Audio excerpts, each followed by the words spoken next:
Hello. Bismillahirrahmanirrahim. Assalamu alaikum, ladies and gentlemen. I am Marida Hanif. I'm Sector Specialist Innovation at the Ministry of Planning, Development and Special Initiatives.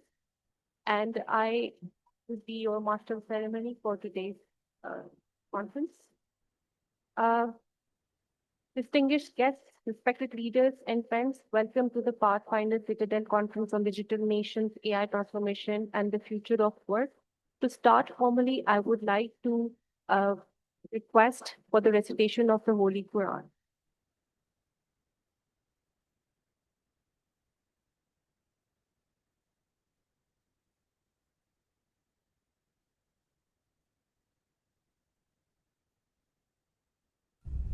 أعوذ بالله من الشيطان الرجيم.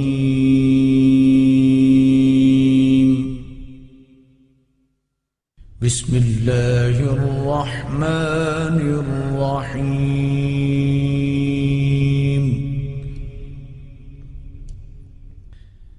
الرحمن علم القرآن خلق الإنسان علمه البيان.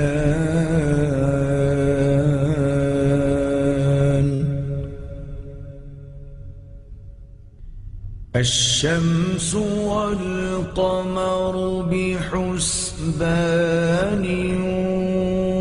والنجم والشجر يسجدان.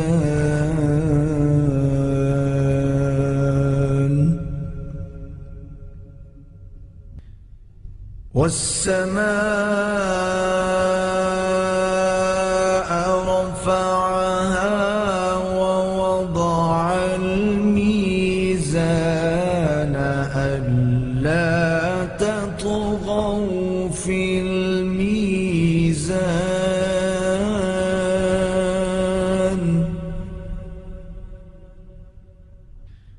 وأقيموا الوزن بالقسط ولا تخسروا الميزان.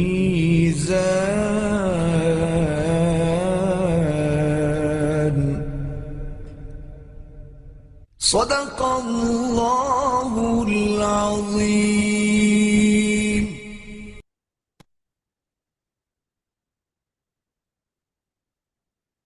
Request the worthy audience to rise for the national anthem.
Very much. Ladies and gentlemen, today is not just about technology. It is about the national capability, sovereignty, trust, talent, and economic futures. It is about how we design systems and serve people, scale opportunity, and prepare our nations for a new era of intelligent transformation. Pakistan's AI environment is entering an exciting phase powered by over 100 million internet users and a young, digitally confident population eager to adopt new technologies. A national economic transformation plan, Uran Pakistan, launched in 2024, recognized AI as a strategic national priority. Under the e-Pakistan pillar of Uran Pakistan, the government of Pakistan launched the National AI Task Force in April 2023 under the leadership of the Federal Minister Planning and Development to chart a long-term future-ready roadmap. The framework is designed to be human-centric, use case-driven, and responsible, ensuring that AI delivers real economic and social dividends.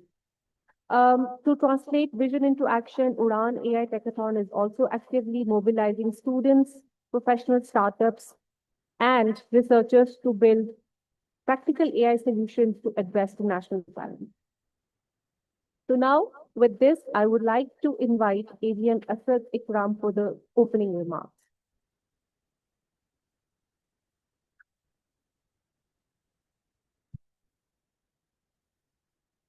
Honorable Chief Guest, Senator Dr. Afnan, Professor Iqbal, Ikram Sehgal Saab, Khalid Noori Saab, Your Excellencies, ladies and gentlemen, Assalamu alaikum.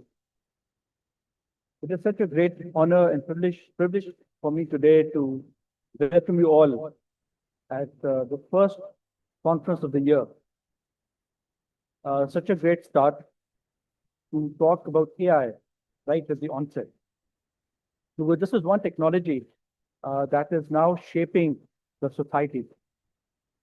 So what we decided was to bring together people from different walks of life, people from the government, the industry, and the rest of the society to get together and share their views on how the future is going to look like in the presence of AI. With AI engines getting smarter by the day, there are a lot of issues that have to be catered.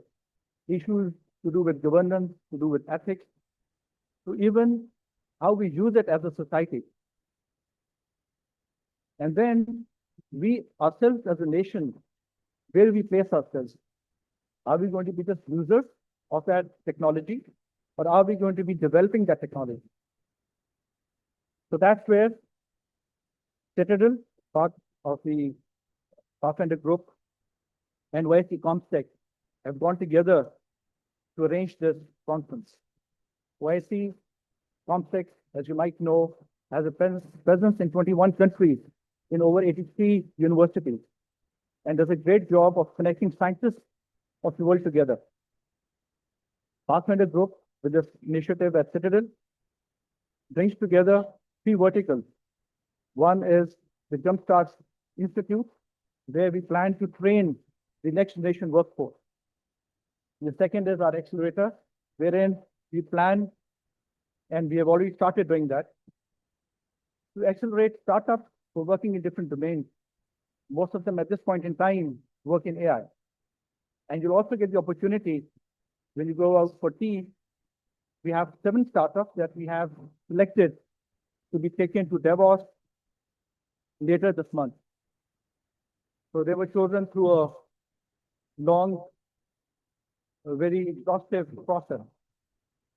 And the last one, the last vertical of ours, is wherein we would be providing consultancy to help companies who want to grow, to be able to transform themselves, their processes using AI, so that they're not only competitive within the country, but also globally. So with that, I again thank you for being here with us today, and I hope you'll enjoy the talks and also have good interactions within yourselves to be able to understand better of how AI is going to be shaping our future and what is it that we should be doing as a nation. Thank you.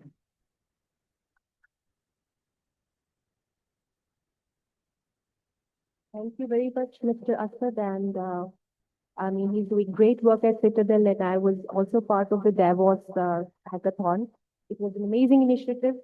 Now we have the welcome remarks by Professor Dr. Iqbal Chaudhary, and we are honored to have him with us. He's one of the most respected scientists and science diplomats of our time.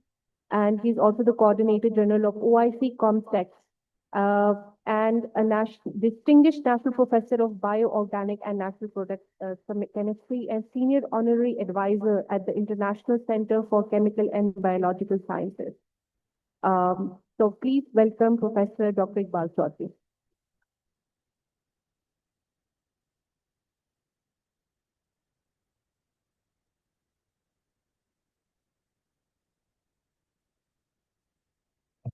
Very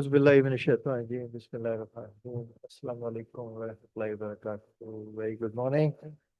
Our worthy chief guest, Sardar Dr. Afnan Khan, Senator and member of the Senate Standing Committee on IT, my personal inspiration, Mr. Ikram Sekal. I'll tell you that he is one of those individuals who really has helped shaping my life, because I've been reading his books, learning about his personality, his courage, his generosity, his patriotism, and his vision, far from his services for the country.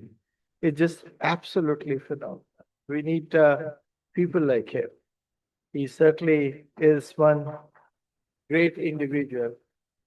We have with us AVM, Sadiq Ram Saab. You have had him speaking about Pathfinder Citadel, Professor Dr. Shahid Mahmood, who would be delivering his lecture either online or video. Excellency, the ambassador we have with us from Turkish Northern Cyprus. Distinguished guests, ladies and gentlemen, this is indeed an honor for Comstech to host this very important event. It just happened that this is not the first conference in Comstech, it's the second one, but first one was also related to FEMA, and that we had this concluding ceremony of Buraq camp. These wonderful young people of Pakistan, bold, brilliant, beautiful, they were sitting at the same place and they were selected from some 27 cities of Pakistan, and they were learning about space science. And it was just, inspiration of the highest level. And I was just so absolutely blown up from the intellect they had. And this is the future of Pakistan. This event, as has been mentioned, is an extremely important one, widely attended by resource persons from Kingdom of Saudi Arabia, Egypt, Morocco, Pakistan, with a virtual participation of various OIC member state and observer state, including Pakistan, Indonesia, Nigeria, Malaysia, Bangladesh, Azerbaijan, Yemen, Sudan, and UK. Ladies and gentlemen, this conference brings together academics, industry professionals, government officials, AI experts, and emerging young researchers. The diversity of participants is one of the conference's greatest strengths and will ensure rich discussion and innovative perspectives. Theme of the event is extremely important. We have been discussing this morning. I had this profound discussion with Excellency the Senator, and we discussed how these opportunities and threats shaping up.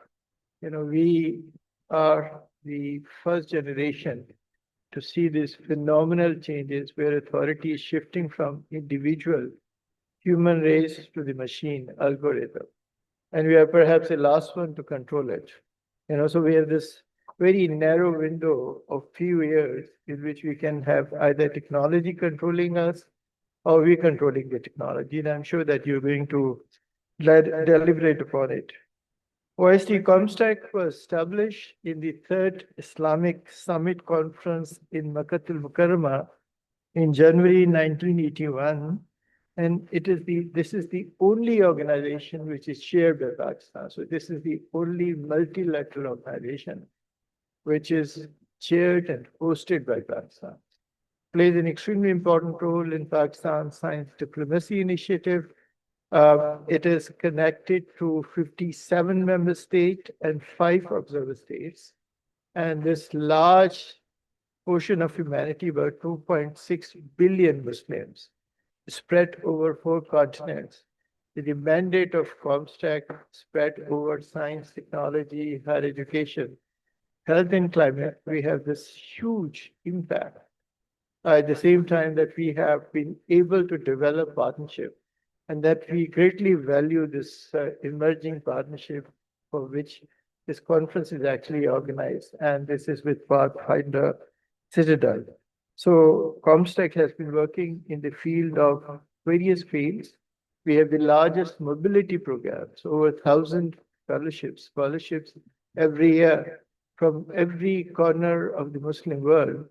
You'll find people coming from, young people coming from Ivory Coast or Gambia or Senegal or Benin or Gabon, and you'll find them everywhere. So comstech was able to bring these young youth, these youth of about 1.1 billion below the age of 25. We have been trying to give them the opportunities of learning in the best institution. 83 of them are part of the comstech Consortium of Excellence. We also have in the domain of technology, particularly in AI, various initiatives, including cybersecurity and emerging technologies. comstech has actively working to advance digital transformation agenda within OIC countries and observer state. And let me present to you a few of them. We have been given the responsibility from Organization Islamic Cooperation, our functional headquarters, to design OIC AI vision, which is aimed at guiding member states in policy development, ethical governance, capacity building, and responsible adoption of advanced technology. We have been discussing about ethical aspects, and Senator mentioned a very important aspect of it, that apart from the development and technology, the ethical dimension specifically related to Muslim Ummah is very important for us because you see, our values are different from the values of the West or global North. And that we have to make sure that whatever emerge at the end of the day should really respect the Islamic core values of the fundamental nature. We are also responsible of OIC 15 dialogue platform implementation. The last year in May 2025, the OIC 15 dialogue platform meeting was held in Iran, which placed AI as its central thematic focus. OIC comstech is playing an extremely important role in shaping the discussion, devising policies and implementation strategies for enhancing capacity and research collaboration in this field. comstech has a specialized center designed to provide hands-on training, research support, and technical workshops on AI, machine learning, data science, bioinformatics, and emerging technology. This center has become an important resource for researchers and students all across the OIC region. We're also organizing many events on cybersecurity, which is extremely important as we move forward in widespread use of cyberspace. That we have organized some of these events in various countries, including Malaysia, as well as in Pakistan. Over the past few years, comstech has organized numerous international training, capacity, hackathon, and other programs in areas such as AI, blockchain systems, cybersecurity, and smart technology. These initiatives have facilitated thousands of young researchers and scientists in acquiring advanced digital transformation. Through this, comstech is trying to contribute, but of course, we have to all work together. This is very important that comstech become an instrument of leveraging Pakistan excellence in the world, showcasing Pakistan excellence all across the Muslim world. And for that, we have to work with the government of Pakistan, with organizations like Citadel, Pathfinder, and many more. I extend my sincere appreciation to Citadel Pathfinder for this excellent partnership which we are developing through various initiatives, and we're going to sign an MOU also. I would also like to appreciate the presence of distinguished experts and participants for making this event possible. I strongly encourage all of you to kindly develop strong networks. Let us know how Comstech can help you to materialize and implement some of your plans. We'll be very happy to provide you mobility if you wish to go to different places. And there are tremendous opportunities for young people to benefit from Comstech program. I'd like to thank you all for your presence here. Please do visit Comstech more often and try to see how you can help us in various initiatives which we have launched in 6 years. Thank you very much. Thank you.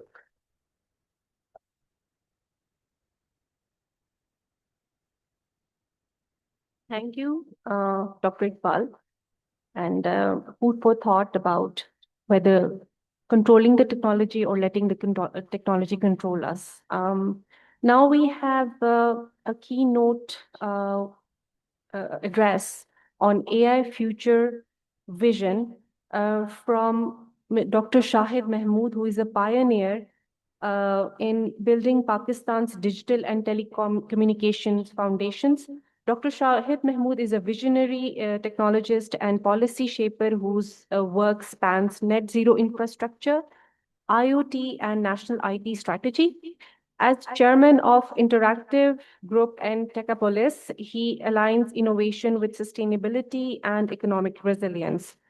His perspective frames AI not just as a tool, but as an enabler of digital nations. Please welcome Dr. Shahid Mahmood.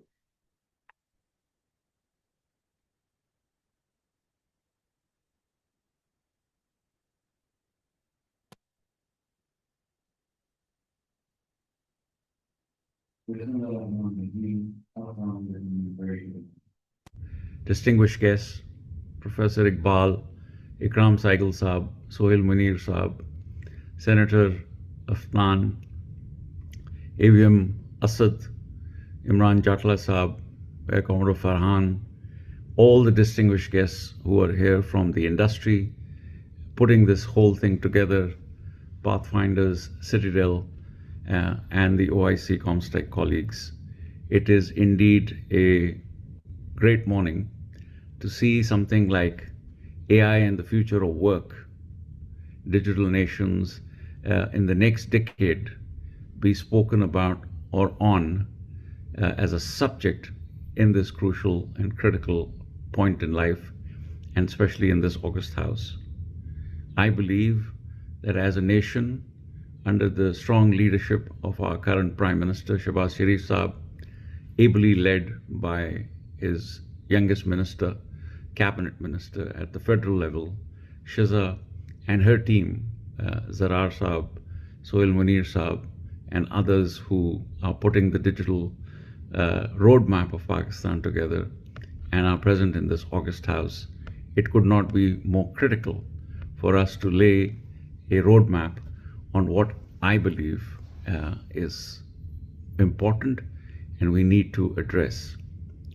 No nation can progress unless and until it addresses its youth and empowers it with the correct tools to be able to address what we call the future. When we talk about AI and future of work, I think as the responsible people trying to put this whole thing together, the only thing we need to focus on is what would be the right tools. AI, with its 6 layers, gives us a clear understanding on what needs to be addressed by whom. If we can address the fundamental need for the future of AI and future of work, the first thing we need to address is the power, the energy that requires to fire up the GPUs, and based on that, we can move forward. The criticality and the importance of understanding how important green energy would be at an economical rate could not be more well understood today than ever before. Nations that will progress in ensuring that their power infrastructure is available at the right price would automatically lead the AI and the future. Having said that, obviously the understanding of the other layers, starting from the chipsets to the data, is the next two critical areas. Chipsets, obviously, as Pakistan, we will have to still rely fundamentally on international OEMs. But when it comes to data, I think we need to look inwards, and under the leadership of Dr. Sohail Munir, who I wish I was there to in person receive, is very clear. Data is what is required, and for us to address that data, I think we need to understand the mindset of our youth, a mindset that is born as a Z generation or an alpha generation with devices and connectivity, needs to be trained in a manner that they start understanding the criticality of being digital. And being digital is not just copying people, it is basically generating our own data. And that is where I think it becomes fundamental for us to understand that to be ethically right with data, we need to engage, and this is my personal understanding, engage our youth in trying to use the tools that are available out there and focus on things that do not give out synthetic data or hallucinates through the algorithms, but data that is out there and is God gifted to us. I am referring to Mother Nature and how, by applying within our geographical boundaries our resources, not only to digitize what we have, but also to study what we have around us, from biodiversity to every step that we take in life. If we can fundamentally focus ourselves on this, we will be addressing the future challenges, the challenges like climate change, the challenges like ensuring that the data that we have is true, and that data, once cleaned at its intelligence layer, can then be converted into applications that give us a return on our investments. This, ladies and gentlemen, I believe is truly what is needed, and all of our efforts together. I am very happy to see that Pathfinder's Citadel has organized today with themselves with speakers and topics that are technically very, very relevant, and each one of the contributors is a name in itself in the industry. While we put all of this together in our discussions today, I am sure a great outcome will come. Under the leadership of Professor Dr. Iqbal Chaudhry, someone I respect from the core of my heart, the efforts that OIC Comstech is putting into this by organizing such events. We recently had the Borak kids with us, and that was to see how the future is looking at life. And I can assure you, the line of questioning, the understanding these kids, 14 to 17-year-olds, had from 16 different countries, 4 different nations, spent 8 days with us, was phenomenal. For addressing that, I would be keen to see the proceedings of today's event when I return, and based on that, would love to work with each one of you in OIC Comstech to ensure that we leave behind a legacy that people can say that our generation contributed towards this great nation, Pakistan, which I believe we can. We are critically positioned. We're at the tip of taking off as a great nation. And with all of you in this August House, I'm sure this will be achieved in a great way. Thank you very much for your patient listening. I apologize once again that I'm not there in person, but our programs clashed. And in any case, I'm trying to do my best with this video recorded message. All the best, and a very good morning once again to all of you. Assalamu alaikum.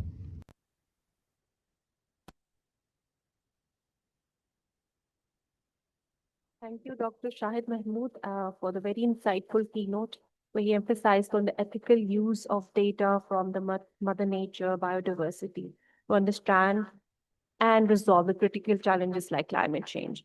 So next we have a keynote on future foresight by Dr. Sohail Munir.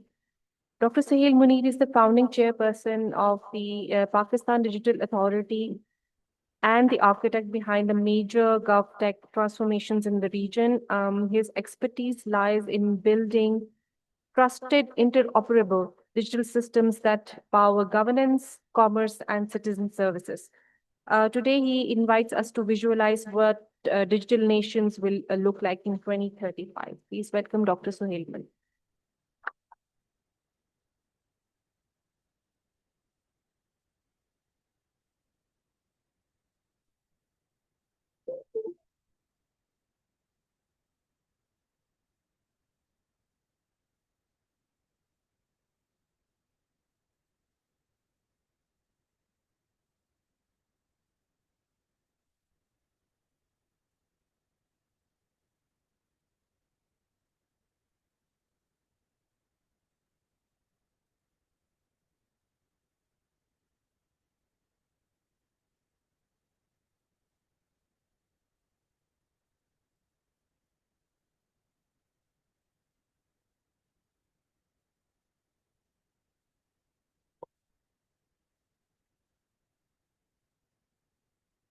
Everyone. First of all, thank you so much for inviting me over, sir. Such humble to be in front of such an august audience. By introduction, I am currently chairing recently founded or established authority in Pakistan, which is the Pakistan Digital Authority, which is part of a much larger initiative of the government of Pakistan of a digital nation Pakistan to completely digitally transform society, economy, and governance in Pakistan. So I'll comment what it means.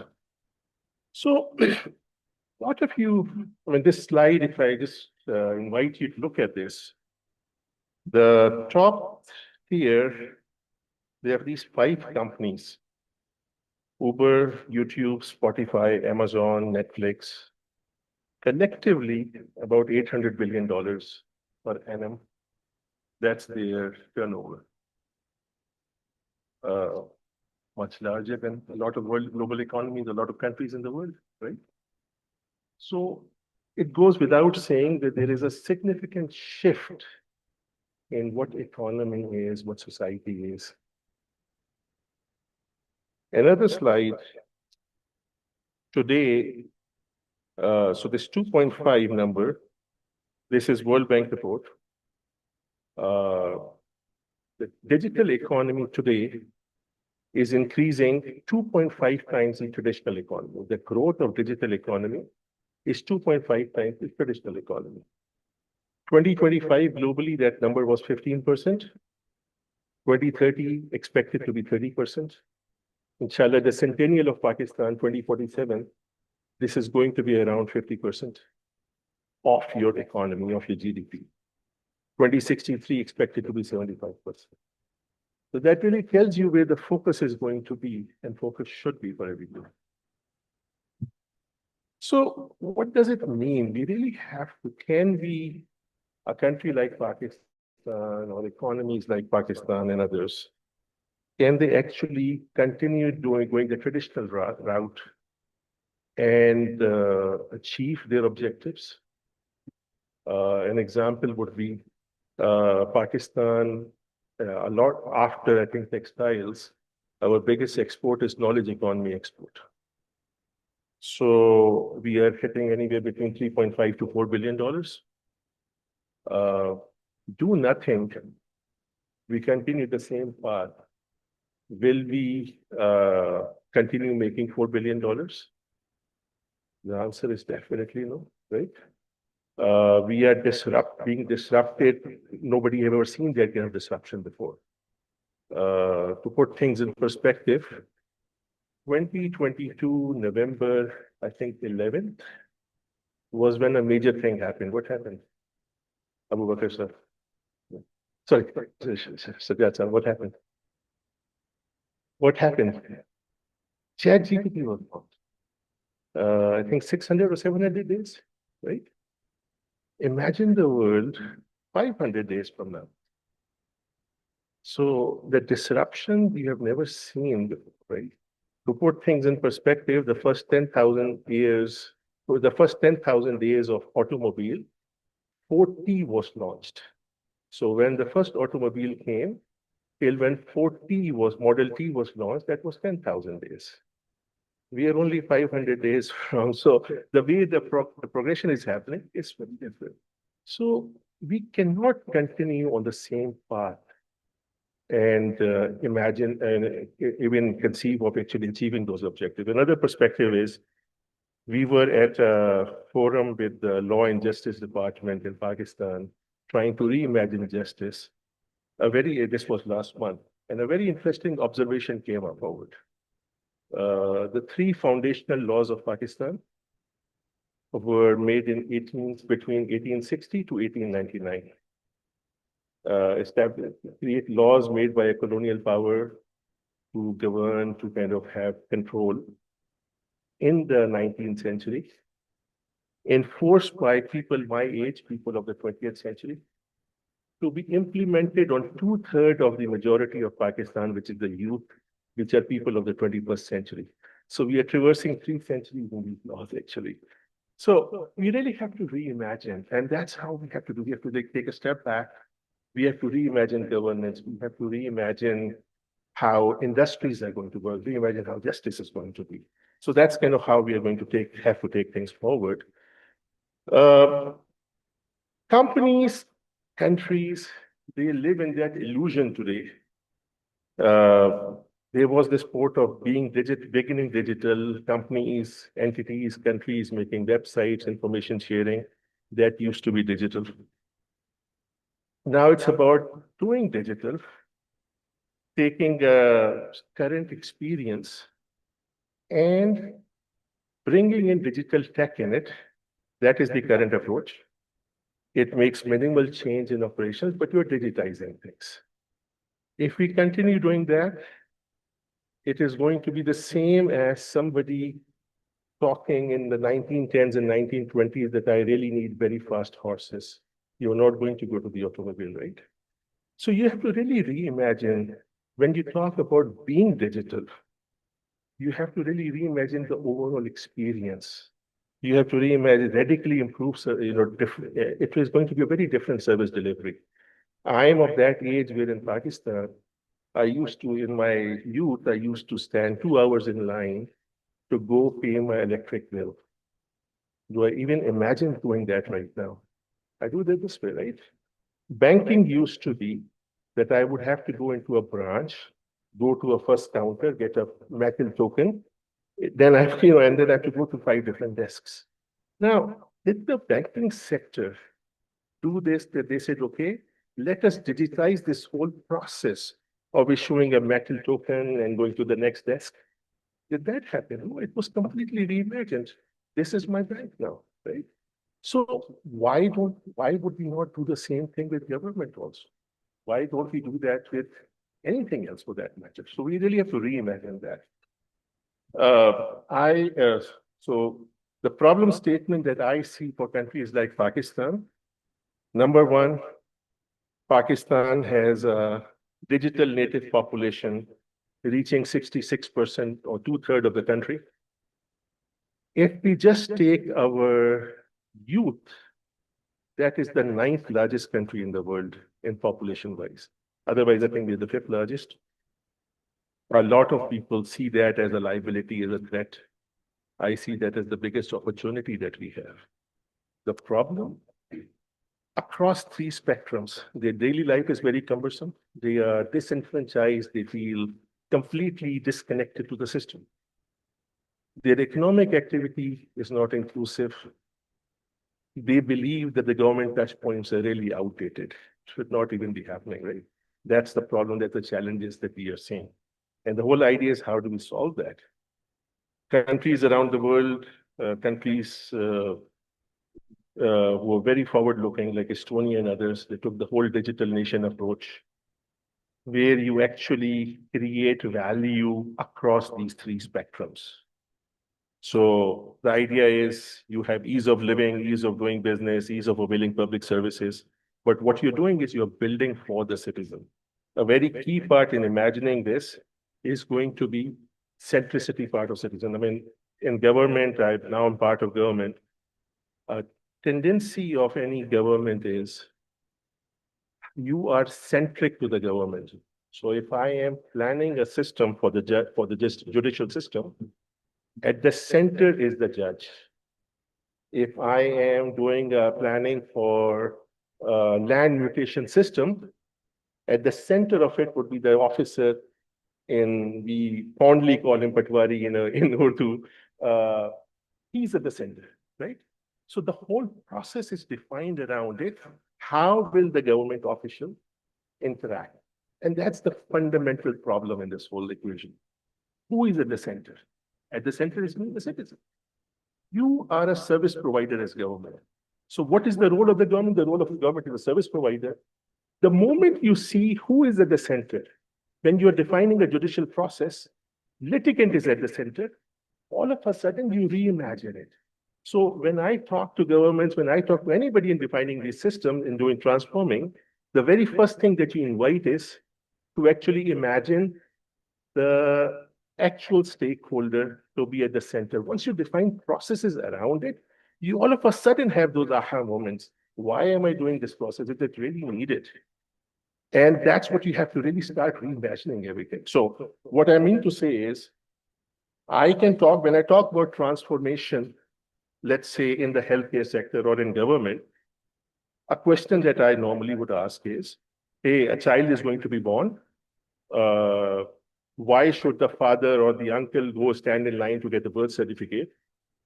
The system knows that the child is about to be born. The health system knows. The government knows. The hospital knows. So birth certificate has to be issued automatically. That is doing digital. Being digital is, first question is, why do I need the birth certificate?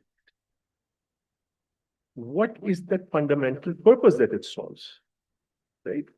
So then I say, now in a digital native world, do I really need that instrument? Or there's another way of doing this? So you have to kind of start thinking that, and that's the kind of questioning that we have to start asking, because you're not planning for tomorrow. You're planning for 2035. Passport. Why do I need a passport? Number one, I need to identify myself. And number two, I'm authorized to do this. In a digital world, would I imagine this in 2035? Definitely no. You are having corridors which are passportless corridors, be it the DCC or others, because your face is your ID. And now all of a sudden you are reimagining that. So that's what I'm saying we have to be doing. So we, in the government of Pakistan, Parliament basically created a law in January 2025, where they established the Digital Nation Pakistan. It was around this framework where the three objectives of ease of doing business, ease of living, ease of doing business, ease of availing public services, catering to the three stakeholders, people, business, and government, across the three elements, which is society, economy, and digital governance. So that was what we were looking at. My mentor, I used to work with Dubai government, Dr. Aisha, she was the founding DG there. And she was like, her approach was it should be a people-centric approach, focusing on promoting happiness and using technology to enhance quality of life. Government is a service provider. The role of the government is to actually ensure that the most fundamental stakeholder has delightful experiences when he's dealing with government, which is a citizen. So this act was established or enacted by the Parliament of Pakistan and signed by the President of Pakistan on 29 January 2025, which established a National Digital Commission and the Pakistan Digital Authority, which I'm chairing now. And the mandate is to actually create a national digital master plan to work on transforming Pakistan across these three sectors, across these three pillars, enabling a digital society, a digital economy, and digital governance. With a vision, very clear vision of a digitally empowered Pakistan, where citizens experience delightful interactions. My interaction with government, this has to be delightful. Economy thrives in a frictionless environment, and government is serving proactively.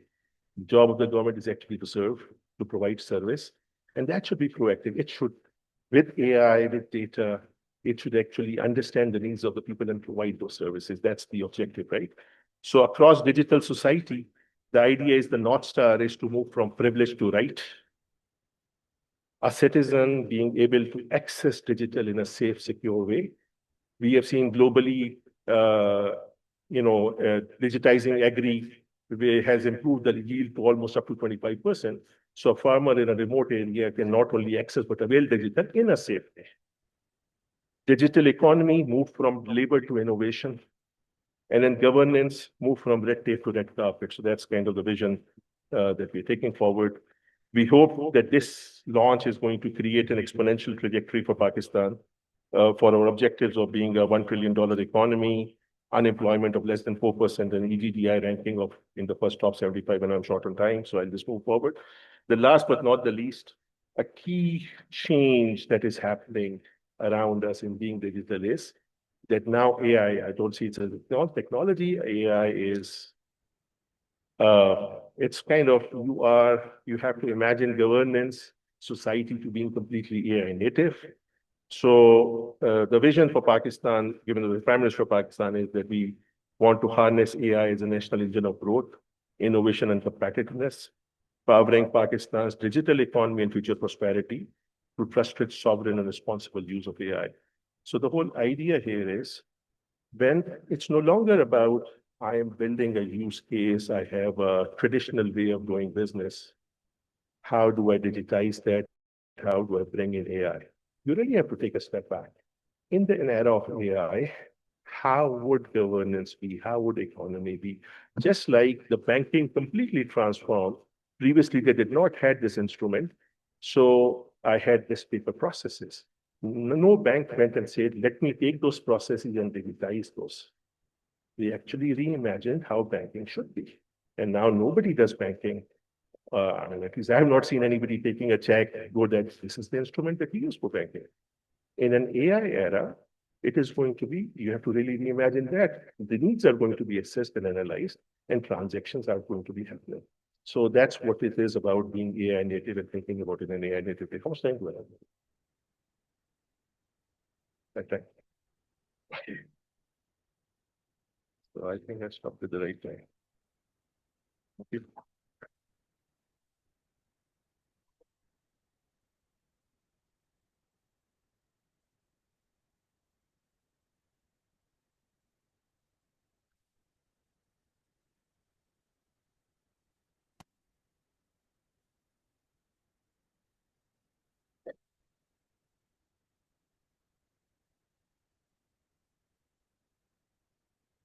Thank you very much, Dr. Suhail Munir. He emphasized on the digital services from a privileged perspective to the rights of the citizens and reimagining governance, industries, and the justice systems in the world of AI.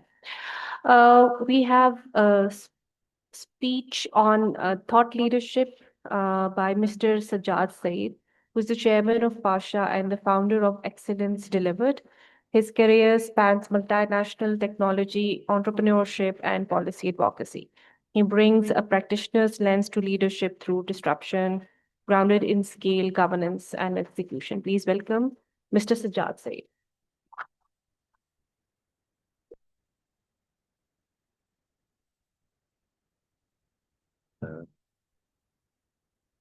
Assalamu alaikum, everyone.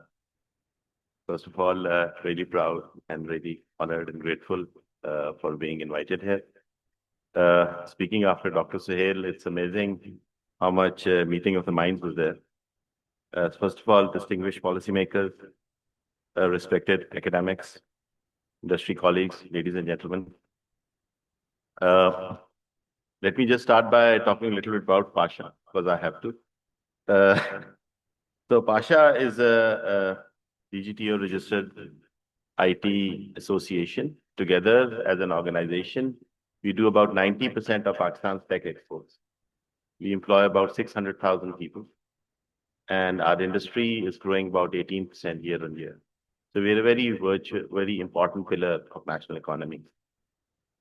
And AI is something that is going to fundamentally change our industry. And as we look at the AI policy of the country, we are a major stakeholders in that policy. We believe that when historians look back at the year 2035, they will not look at the countries where exports are growing the fastest, which country has the fastest internet, or which country has the most startups. They will look at it in a much more different lens. And that lens would be which country would govern artificial intelligence the best, not just consume it, but to build it.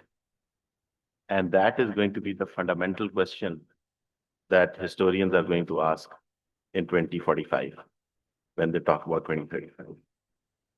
Artificial intelligence is no longer a technology trend. It is the operating system of a modern state. Please let me reiterate. It is no longer a technology. It is how governments are going to operate. And let me give you a recent example. I was working on a certain trade pact around digital economy between Pakistan and Saudi Arabia. We had McKinsey from Saudi Arabia. We had people from Ministry of IT here. We had people from Ministry of IT from that particular country. We worked for 7 days. We built up an IT export policy. It was presented to 4 ministers from our side, similar people from the other side. Over 100 people deliberated from 10:30 a.m. till 3 p.m. And we came up with 8 to 10 policy interventions. So McKinsey, 7 to 10 days of several people working, and then very senior people on both sides working. And we came up with 8 points of policy intervention. There's a product built in Pakistan called the AI Cabinet. We created 10 personalities, which were the ministries on either side. We call it AI Cabinet. It's called Reason or something. And we posed the same problem to that how do you increase Pakistan IT exports to that country? 15 minutes later, it gave 12 intervention points, 8 of which were the ones which were suggested, and there were 4 which should have been suggested but were missed. So that is the power of AI. That is how it can transform something that took very senior people weeks at end to come up with. AI got it out in 15 minutes. And that is the transformative nature. As we build digital nation of 2035, there would be 5 institutional capabilities that would need to be done. First, the AI-enabled governance. What we will have is digital twin of our country, of our economy. What we need is a budget that is simulated. When we come out with a finance bill, can we actually see the actual impact? Can we see how changing trend in the world would impact our policy before we actually implement it? Can the government, as Dr. Suhail just mentioned, can it be proactive instead of reactive? And that technology already exists. I'm not talking about the future. There is because I come from industry, so I'll refer again and again to industry. There's a Pakistani company which is building a digital twin of a certain island in the Indian Ocean. And they are seeing how changing environment and various environmental exposure, for instance, if there's an oil spill or certain other events will happen, how it will impact, and they are taking proactive action. So we no longer have to wait for things to come in. We can do it even today. We can see the future. We can simulate conditions by creating digital twin. And that technology is available in the country. We just need to embed in our governance and the way we run our country. Second, data sovereignty and not intelligence sovereignty. Owning data is not enough. Department of Statistics collecting data is not enough. How do you convert it into insight and then actionable intelligence is the key. And that is where AI will come in. And we have to do and build that insight, as AVMs have mentioned, within our own legal, ethical, social, and strategic boundaries. What AI means for one country and what it means to the other country will be very, very different. Because we are different societies, we have different set of values, we have different set of aspirations of our youth. A trusted digital identity. As we get more and more digital, the most important part of digital transformation is the trust, is to be able to build trust in a digital transaction, and that is where digital identity becomes more important. 4, AI embedded industry. Not AI enabled, AI embedded, from your fintech to health tech, to the way citizen services work, to the way taxations work. AI has to be embedded in everything else. No longer, for instance, somebody was giving me a very important statistic. I still have to check it. If you ask a healthcare question to ChatGPT, the authenticity of that answer is 73%. US doctors are at 74% accurate. Now, what is the quality of healthcare in our country? Or maybe some of the other not so advanced countries. So even today, maybe ChatGPT is a better doctor than in most of the other countries. And that is a critical thing we need to think about. Number 5, a human and AI-centric workforce. The debate of whether we are going to have job losses or job creation because of AI, I think is a flawed debate, is a debate which is over. The idea is whether our workforce can be augmented or displaced by AI. So the people that we need to create, the workforce need to be created, has to be able to augment their work, they have to augment their services, they have to augment the way they work because of the use of AI. So remember there was a time when it was suggested that if you can't use Google, you cannot be considered literate. Maybe the definition needs to go towards AI now, that if you cannot use AI, maybe you would not be considered literate. And that is something they need to work for. As a country, as we enter this decade of AI, we have a very interesting paradox. We have one of the youngest populations in the world, which is a strength or a weakness, the way you look at it. We have a globally competitive IT industry, which is a major strength. And we have a rapidly expanding digital footprint, which again is a major strength. But what we lack is a national AI coherent national AI orchestration policy. People, we need every single kid, every single student needs to learn, hear about, learn, and use AI. And that is what we need to do. And I'm happy and glad to say pretty soon you will see a massive effort towards that. We need to also start changing a little bit of our KPIs. We no longer need to measure the success of our IT industry as export revenue. We need to stop talking about number of how many freelancers are employed in software development.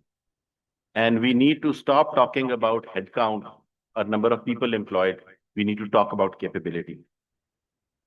As an industry, what keeps me awake at night is the rapid transformation that is happening in my IT industry.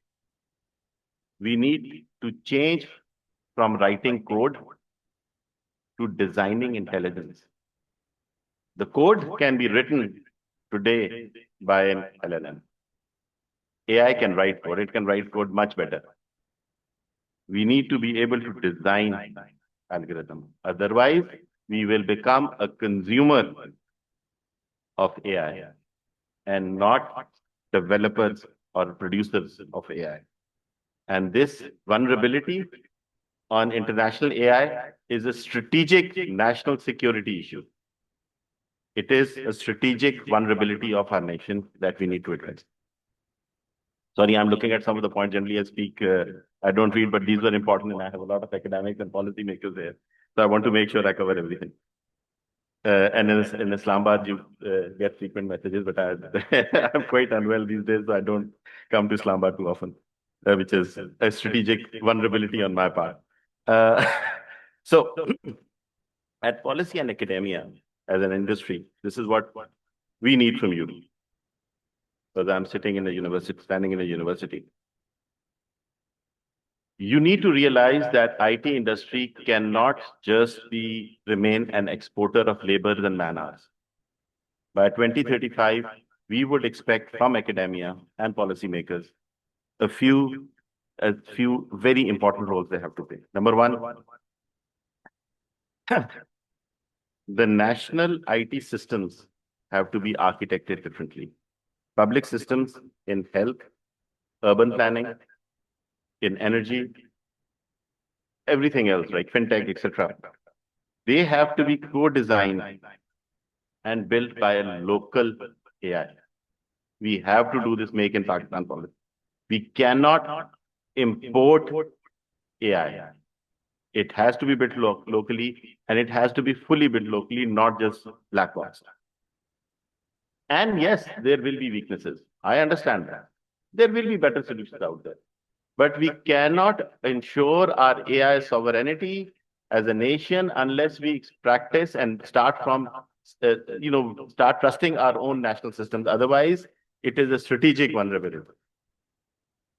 We have to trust our own people. We have to trust our own technology. We cannot believe that the rest of the world is going to trust AI built in Pakistan if government of Pakistan does not trust AI built in Pakistan.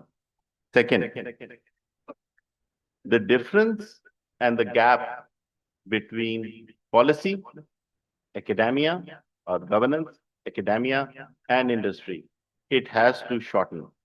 The three of us have to be on the same page and supporting and designing policy and interventions together, because the gap between the time a policy comes up and the technology is driven and then changes happen is very, very short. That time is very, very short.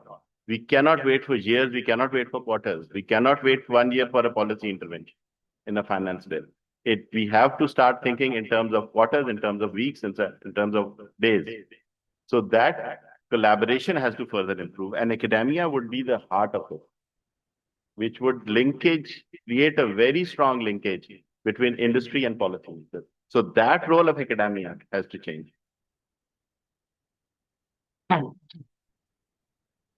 Third, we need to become an exporter of digital nation building. Many regions in and around it. So that's the strength of our country. Many countries in and around of Pakistan, our geography, in Africa, in GCC, etc., they are all going into this AI governance model. If we can make it successful in our country, and we are probably one of the best positioned to do that, we can become an exporter of AI-enabled public infrastructure. And we can do it in a couple of years. We do not need decades to do that. But we need to get our act together. We need to work more collaboratively. From an academic perspective, I believe 2035 universities need to teach AI systems thinking and not just algorithms. Yes, we should be teaching them about neural networks and about probabilistic models and this and that and all the rest of it. Absolutely. But AI systems thinking is what needs to be taught. We need to integrate ethics, law, and public policy into the curriculum.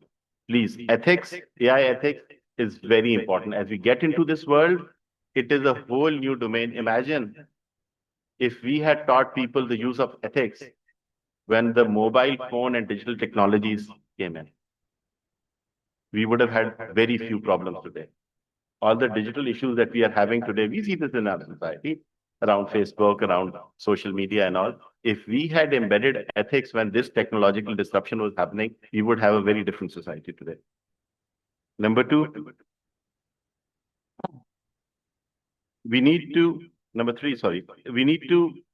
have academia as an active partner and not just an observer.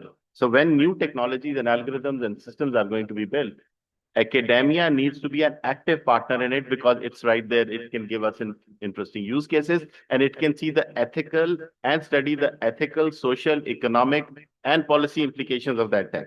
And this academia has to be an active participant in building of that technology. And that is the role that the universities have to change and transform. Finally, AI needs to be treated by the policymakers as a critical national infrastructure. The Digital Nation law that has come in, it is the first step in that direction. But unless it is thought of as a strategic national infrastructure, which countries like China, etc., have done, we need to learn from them. Saudi Arabia is doing it. It is a critical national infrastructure which is going to change the way we think. The disruption caused by artificial intelligence is the biggest disruption that has come since the age of internet. There was a big disruption when HTTPS came in and when internet came in. And this is probably a bigger disruption than that. We need to realize that and work around. We need to regulate intelligently and regulate quickly. We need to invest in compute and governance and not just building skills. We need to align ministries, regulatory, academia, industry together. And that is the critical point. You're right there. So we need to make sure that industry, academia, and the policymakers are on the same page. I cannot emphasize that enough. By 2035, if we don't do that, I see a great AI apartheid being created in the world. There will be nations with AI platforms and big ones, and there will be nations without AI. And that apartheid will be bigger than what we've ever seen before. Unless we get on this bandwagon and are on the right side of this particular digital divide, it will be very difficult to move from one from another, because the way nations grow on AI is an exponential increase. And that delta keeps on increasing, and that chasm will be very, very difficult to cross. The nations will again be divided into two parts: those which produce AI, those which consume AI. And the nations which produce AI will always have a far greater advantage over others. They will be able to change the way they think. They will be able to impact society in manners that we cannot imagine. Imagine another society being able and control the thought process of our youth. That means we are not governing ourselves. We stand as a nation at crossroads today. If policy, academia, and industry act in silos, we will miss the moment. But if we act together, deliberately and strategically, we can emerge not just as a digital economy, but as a digital nation with agency, trust, and influence. The future is not waiting to be predicted. The future is waiting to be designed. And the people in this room, the young people in this room, are there to design it. Thank you very much.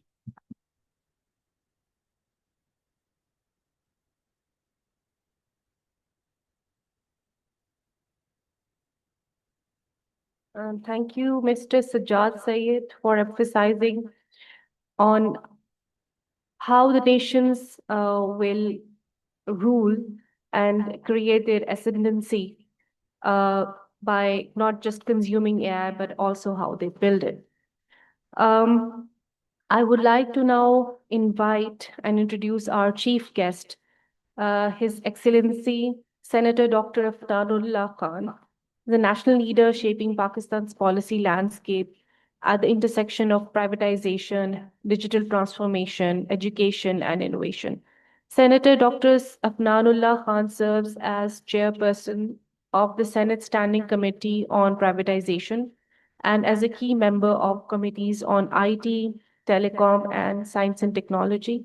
His work reflects a deep commitment to institutional reform and economic modernization. Today, he shares how policy can unlock innovation economies for the next decade. Please welcome His Excellency Senator Dr. Afnanullah Khan.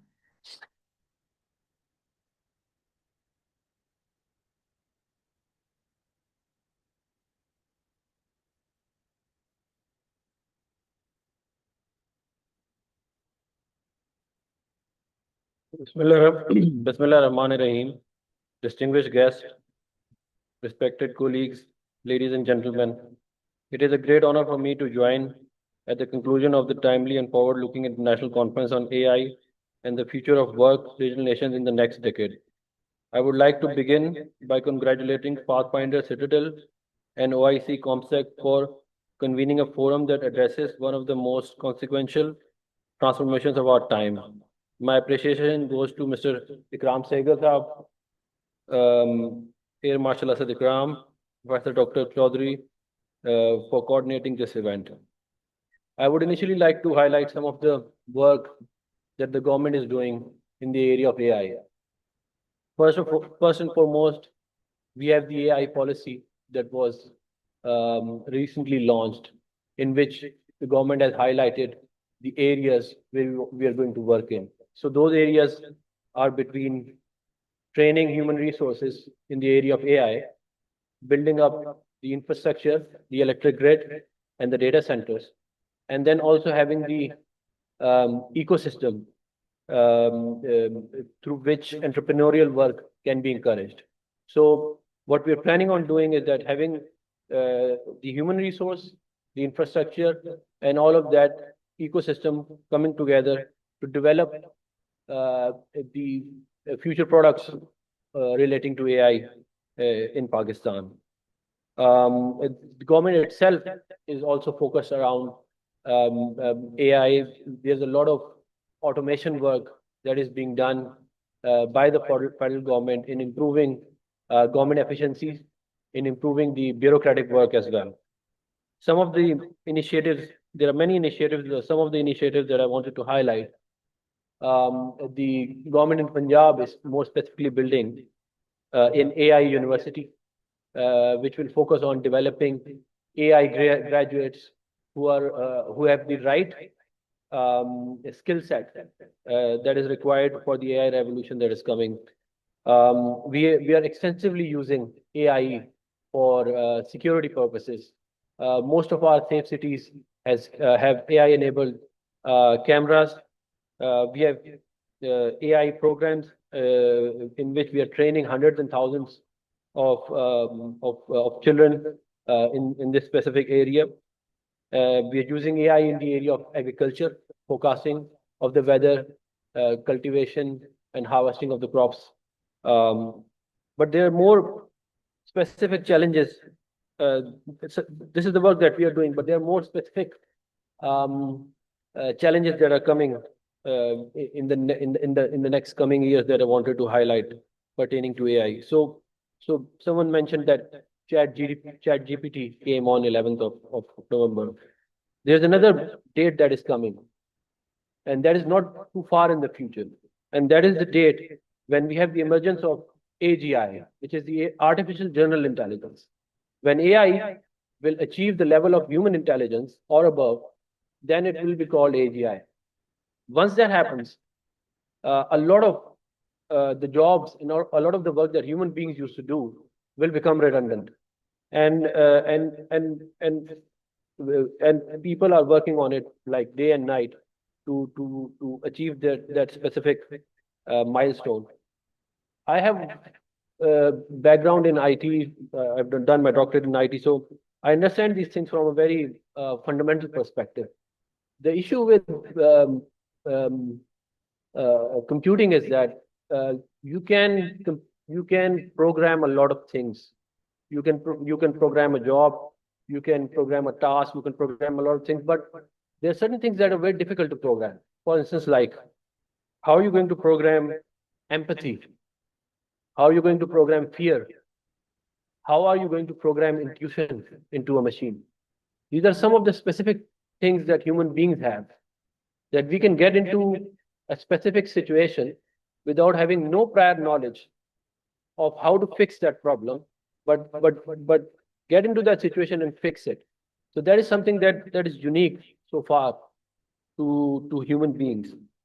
But this AGI, which I've just mentioned, it is coming, and then along with that, just imagine having quantum computing, a quantum computer which is so powerful that this mobile phone that we have um, will look nothing in front of a computer. Just to give you an example, I mean, the most fastest supercomputers that we have, the normal quantum computer will be more powerful than that.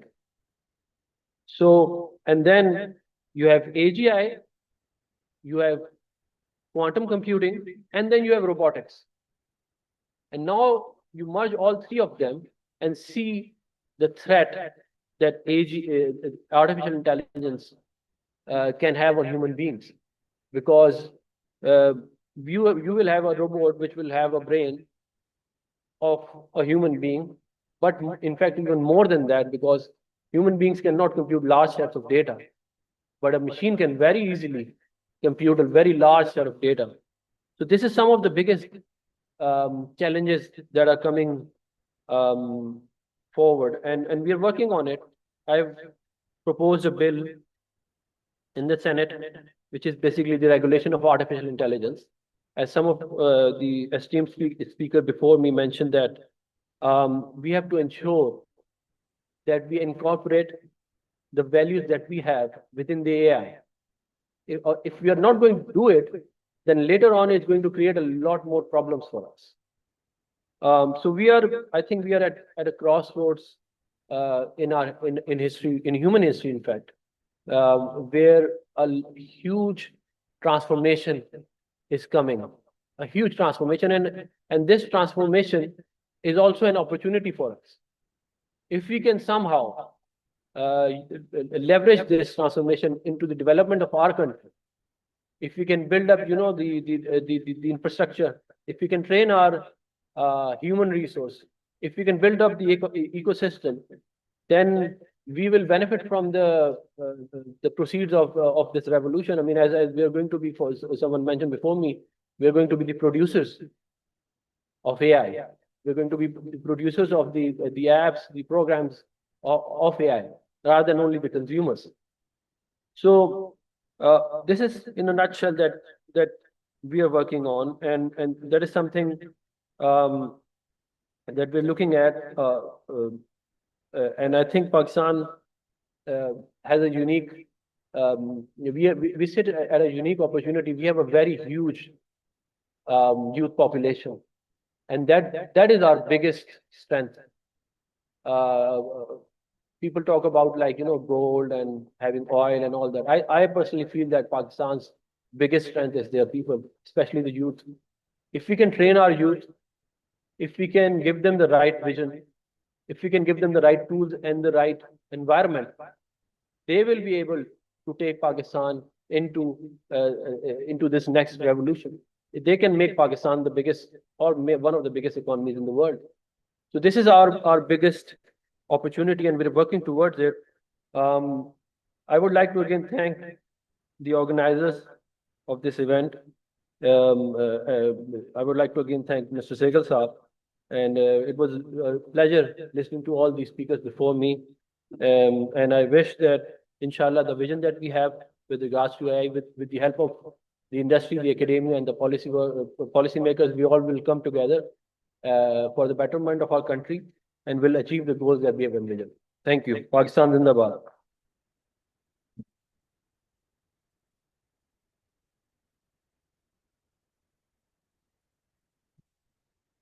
Thank you, Dr. Afnan, for highlighting that youth is our biggest investment, and we should train them, give them the right opportunities, and we will have the right return on investment. We have the concluding session remarks by Mr. Ikram Sehgal, and he will reflect. He's a leader who has consistently championed strategic alignment between businesses, policy, and national development. Mr. Ikram Sehgal is the co-chairman of Pathfinder Group, and he brings decades of experience in institution building and economic leadership. His perspective grounds today's vision in realism, execution, and accountability. Please welcome Mr.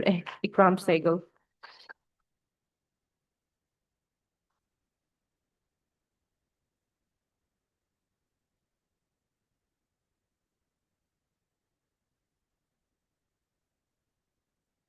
Bismillah ar-Rahman ar-Rahim. Uh, I would like to thank, first of all, Dr. Iqbal Chaudhary. You're very kind now to say, how you've been inspired by me. Let me tell you, that's mutual. I've been following your career and your work, and the mutual inspiration is mutual. Thank you, Senator, for wonderful, refreshing remarks. Because I think anything not reading from a speech is very refreshing. And of course, my two colleagues on stage and the speakers before me, the Jasab, etc. And I'm only sorry that Sohel Mani Saab left earlier. The thing is, I must confess that my education level is far below almost everybody in this room. But I think what we have talked about is how we can leapfrog using academia and business and organization and policy and go into a field where we think the youth of Pakistan is capable of going. I have no doubt. And therefore, I am just going to use an example of something, two things. One is the World Economic Forum. The World Economic Forum today has about 1,500 organizations member of it. Out of the 1,500 organizations, 1,000 are businesses. And they're top business. Out of the 1,000 businesses, 170 are Indian. 170. There are 5 Pakistanis. Except for Sandow and the Anglo Group. Not a single leading Pakistani group is there. Because they say it takes too much money. Most of what India has achieved in IT progression has been from the World Economic Forum. I've seen it before my eyes. I've seen Infosys grow. I've seen HIIT grow. I've seen all these things because I was a member since 1994. So I've seen all these people grow before me. We've been left behind. So today, I see this as a wonderful opportunity for the future. Part of it, of course, is Pathfinder Citadel, because we took Pathfinder Citadel. We thought about accelerating growth, innovation, incubation, etc. Taking people by the scruff of the neck and taking them into the future. It cannot be done without the bedrock of academia. And I'm so proud that we are going to be signing an MOU today with what I consider the future, not only for, you think about the world, you think about the future of the Islamic countries, which are the most people left behind. Among the countries of the world, 42 countries, Islamic countries, there are only possibly 5 or 6 which are currently developed countries. The rest of them can count as developing countries, etc. But let me tell you something what somebody from India told me. He was the person who founded HIIT right in the beginning. He became a friend of mine, he was a Dogra. And after 4 or 5 years, I asked him one day, I said, please help me set up something like this in Pakistan. He kept quiet. Would not answer, but eventually I got to him after a few conversations. I said, what is the problem? He said, your youth is far better than our youth. If I help you set that up, you will outstrip us by far. This was very distinct, telling, and that is a fact. If you take our youth and you give them the proper wherewithal, you give them the proper education, you give them the opportunity, it will happen. And how are we giving this opportunity? Right? At tremendous cost to myself and to the company and to us in general, we are taking 8 startups actually, to Davos. Incidentally, this has never been done in Davos before. The World Economic Forum is excited about it. This is what we needed for the country to come and project its best in front of a world audience. So they give an opportunity for investment.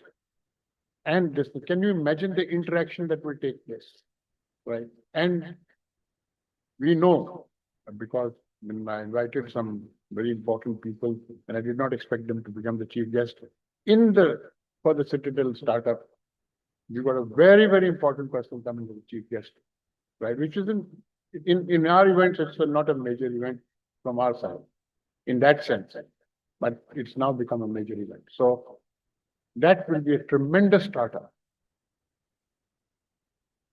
because for the World Economic Forum to have these startups represented at a world audience. Now, hopefully, we can continue that in something that even my Citadel team would not, but they know a little bit about it, and I would like to cooperate with Comstech to present this on 22nd, 23rd April in the spring Davos in Jeddah. You take startups, not take 8, but take 16 startups from us. And really, because that will be not only to a world audience, that will also be, because it's in Jeddah, is going to be the audience of Muslim countries. So I think that is the thing. I will only say this to you, that in the end, I'll try to just give you one example of how far ahead Pakistan is. And we came to know about it afterwards. We established a Asan Mobile Account Scheme, which is a World Bank mandated program for financial inclusion and women empowerment. As you know, at that, probably you don't know that 80%, but 5 years ago, 80% of Pakistan's adult population did not have bank accounts. And obviously, they could not have bank accounts because just the paperwork of opening the bank accounts is that thing. How can you include people into the economy if they do not have access to finances? How can you give women empowerment? So when we sat down 10 years ago, not even 10 years, 12 years ago actually, sat down, and it's a long journey. We sat down and gave this mandate to young people, says create a platform. And our goals were limited, and we created this platform. Today, this platform is in action. Today, we can keep very much quiet about it, because in Pakistan, if you propagate these things, you have a problem sometimes that people do get after you. So we said, okay, let's keep it quiet till we become so big that it becomes difficult for people to close us down. So today, ladies and gentlemen, we've got 13.5 million bank accounts. Those bank accounts have been opened in less than 2 minutes on your telephone. And it does not have to be a smart telephone. It has been done on USSD, and digital can be done online without any paperwork. Right? Of course, menu comes, you select your bank, 16 digital banks. The banks immediately, within seconds, they ask Nadra about the verification of the ID card, and the bank account is opened in less than 2 minutes. Right? Before that, 18% of the adult population which had bank accounts were females. Today, of our accounts, 38% are female. So we are progressing and we are progressing. And I think my own feeling is Pathfinder Citadel will give us that accelerated growth into other areas which we are talking about. And we're talking about, we're into agriculture. We are very close to doing something for ZTPL. We are into medical testing. Mediport is doing something. We are doing, of course, finances, fintechs. You can actually today, on your, people have asked for loans on the telephone. On loans. So that access to loan is available to 13.5 million people who few years ago did not have bank accounts. So I think today is a great day for me, Basa. I tell you, because when you sign this MOU, and this will, I think, give us the opportunity to take academia with business, with policy, right, and when you have maybe thing, educated people like Senator Afnan, in policy making, in the Senate, then you have an opportunity to take that challenge, make it into something. So thank you very much, Marsha. Thank you, everybody.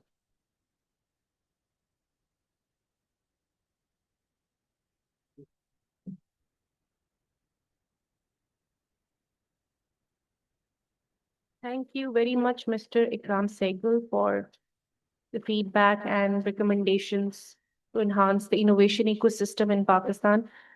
We have now an MOU signing ceremony. Mr. Ikram Sehgal, co-chairman of Pathfinder Group with Citadel and Comstech.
I would request Mr. Ikram Sehgal to distribute shields between the honorable guests. We will have first Dr. Afnanullah Khan Saab. Please, if you can join us to receive your shield.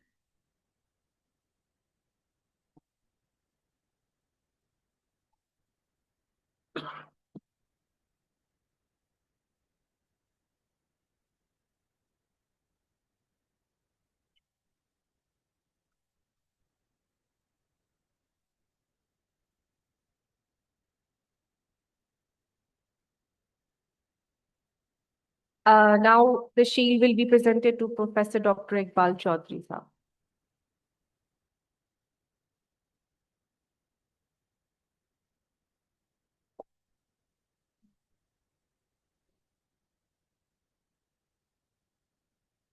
Now, Professor Dr. Iqbal Chaudhry will be presenting shields on behalf of Comstech to Mr. Ikram Sehgal. Sahab.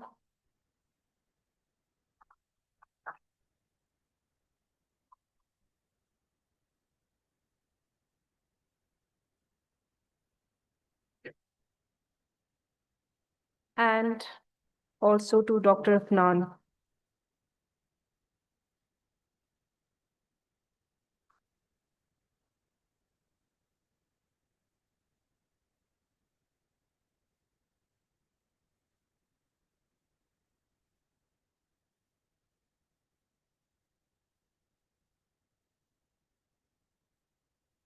Okay. I would request all the honorable guests to please move outside for a group photo. Thank you.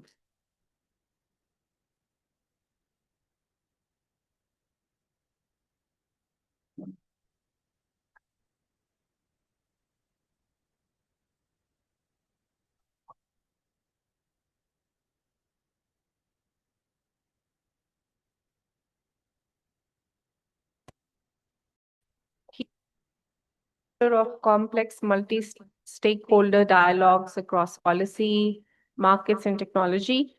And the panelists include Mr. Nasru Minallah Mia, a senior leader at ADB, managing Pakistan's largest digital transformation pipeline, connecting public policy with private innovation.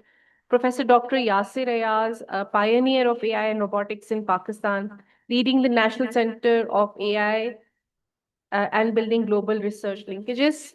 Thank you. Please, kindly, if the panelists can join us on the stage. And Dr. Nudrat Nida, an AI researcher specializing in computer vision and data systems, turning research into scalable intelligence solutions. Over to you, Mr. Imran Jadala, to moderate the session.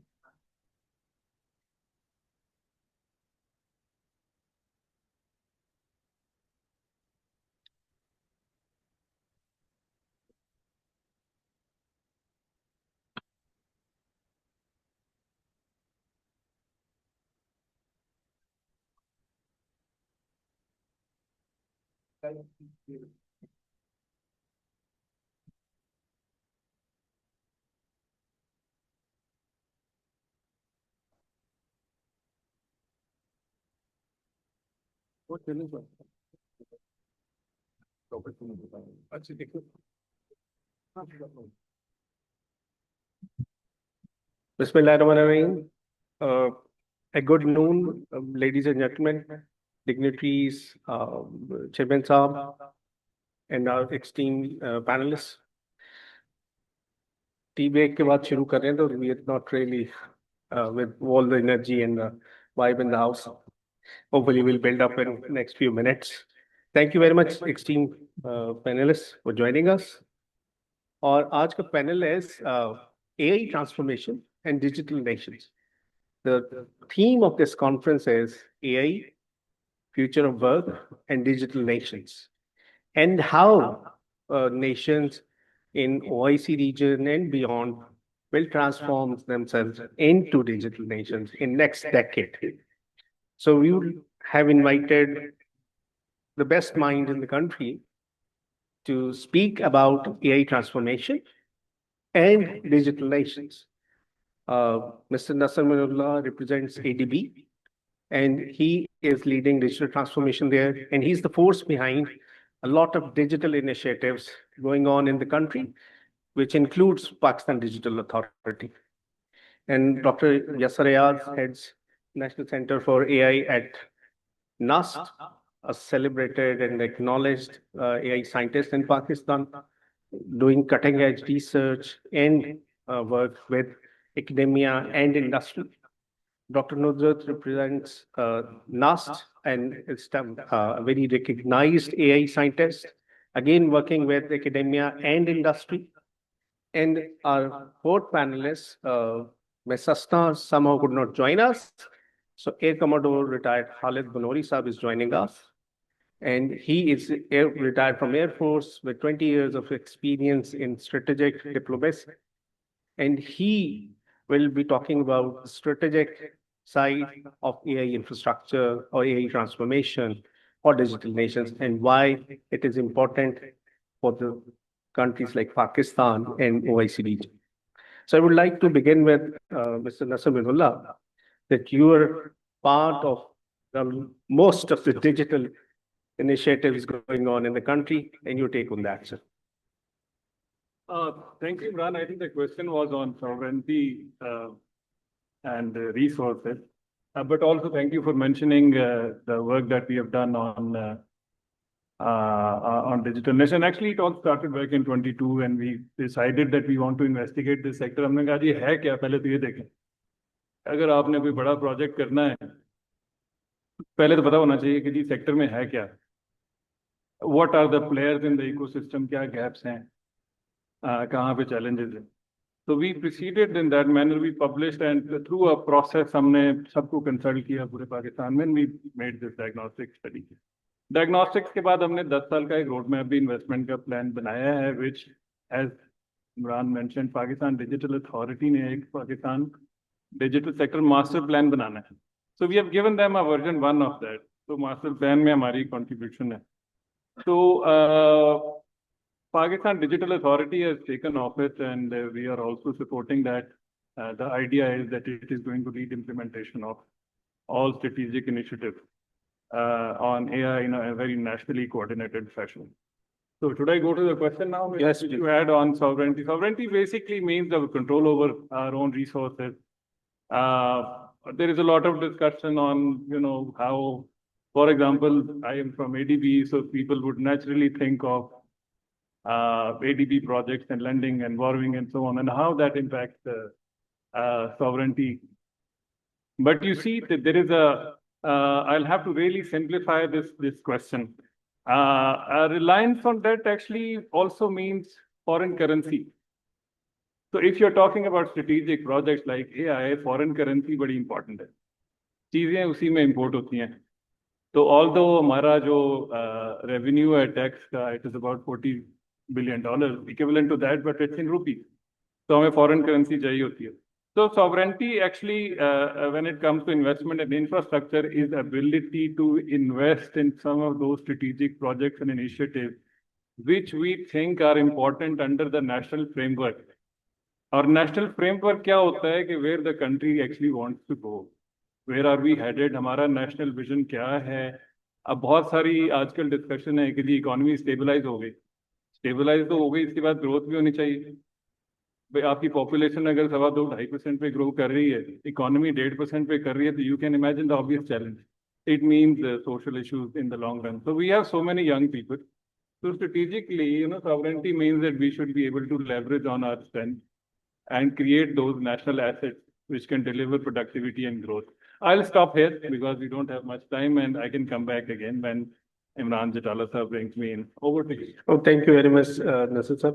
And I'd like to ask Dr. Yasser, he's leading National Center for AI, and a bit about your work you've been doing at NCAI, and how that work can be extended to Pakistani industry and other countries, because we're not talking specifically to Pakistan, we're talking about emerging markets, OIC countries.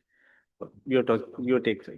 So thank you very much for a very kind introduction and for a very pertinent question. I think that AI is in general is a field everybody is familiar with, and it's no surprise that 72% of the world's tech corporations actually focusing their mainstream products on AI as we speak, with a massive HR influx, new influx coming in on technologies generated by AI, and a massive bigger number of jobs going out because of introduction of artificial intelligence in different fields, which presents a very unique challenge for Pakistan.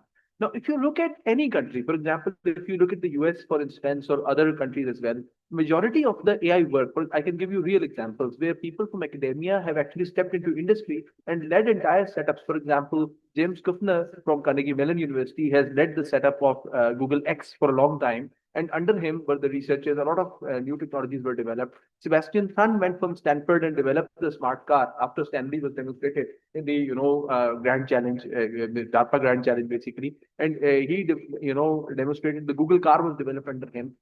Boston Dynamics, very famous company. You might have seen that robot that does backflips and stuff. But I don't know if you know that actually the CEO of Boston Dynamics is Mark Rabert, who's a very famous MIT professor. So actually, when it comes to knowledge-based economy, people turn to the hubs of knowledge, which are the universities, for creation of technology and its integration with the environment. Pakistan is no different. When our Ministry of Planning, Development and Special Initiatives actually started looking at forming a national center of AI, they decided to place Pakistan's main national center inside universities, and actually they distributed it. They selected the researchers from the universities based on a open competition, which they ran for 18 months.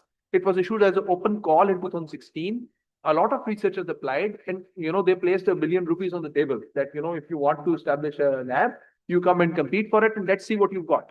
So I was also one of the researchers competing in that. I had the background, of course, of launching the first department of AI in Pakistan back in the year 2010, the Department of AI and Robotics. And by the time the first degree afterwards, after us, the second degree actually in AI, which was actually launched by FAST in 2020, when that came about, we were already 10 years in the market and producing, senior graduates, MS and PhD level people, already injecting them and had a success story. So with the National Center of AI, when it came into being, and when I was ultimately given the responsibility through open competition to lead the overall center with 9 labs distributed across different regions in Islamabad, Lahore, Peshawar, and Karachi. So this was a unique challenge in 2 aspects. One aspect is, of course, making indigenous technology that goes and gets deployed into the field is different from doing something which you just do in the lab. Because if you're familiar with the technology readiness levels, technology readiness level 1, 2, and 3 are designed to be in the universities. 4th is, partially in the university and partially in the industry. So first is research, then is development, then is deployment. So first 3 are research, next 3 are development, next 3 are deployment. To take something entirely to technology readiness level 9 from universities is something that has been rarely done around the world. Even the professors that I've spoken about, who, for example, James Kuffner, who was at Google X and who is leading TRI as CEO right now, the Toyota Research Institute in the US. So others as well, Mark Rabert and others, they have moved into the industry in a different kind of setup, and there they have led things. But to sit inside the university and develop TRI level 9 products is rarely seen anywhere in the world. We are proud to report that, alhamdulillah, we've been able to deliver such products, and they've been running in the field successfully for a number of years. For example, the safe city transformation for the city of Lahore, where, we were dependent entirely, Pakistan was dependent upon Chinese black box cameras, where they just used to bring it. And these cameras, if you boot them in the face recognition mode, you can't use those cameras for vehicle number plate detection. If you boot them from, in one mode, it cannot do the other thing. Number 2, it didn't detect any make models of cars. A lot of local Chingchi rickshaw, going around the city, their models were not there in the Chinese models that they brought with the cameras. Similarly, animal carts were not able to be detected. We solved all of these problems, created local data sets, started using cameras that were 6 to 7 times cheaper than the cameras being imported from China. These were also imported cameras, but when we took AI at the back end, this gave us unique flexibility. So with these black box cameras, you're stuck with, for example, when you've deployed the camera in one area, you can only use that compute for that area, because the compute is on board inside the camera itself when it is edge computing. But when you take the computing at the back end, at the cost of a little bit of latency, which doesn't really play that big a role, because your people are not reacting in microseconds. When something, God forbid, happens, it takes at least a minute for people to react. So 1 minute latency, even 1 minute is a huge thing to talk about. It's not 1 minute, but it's actually not a big deal. But at the back end, when you use flexibility, you can turn one area of the city from red level of security consideration to another area which is yellow today and blue the next day, and you can shift the security priorities on the next day.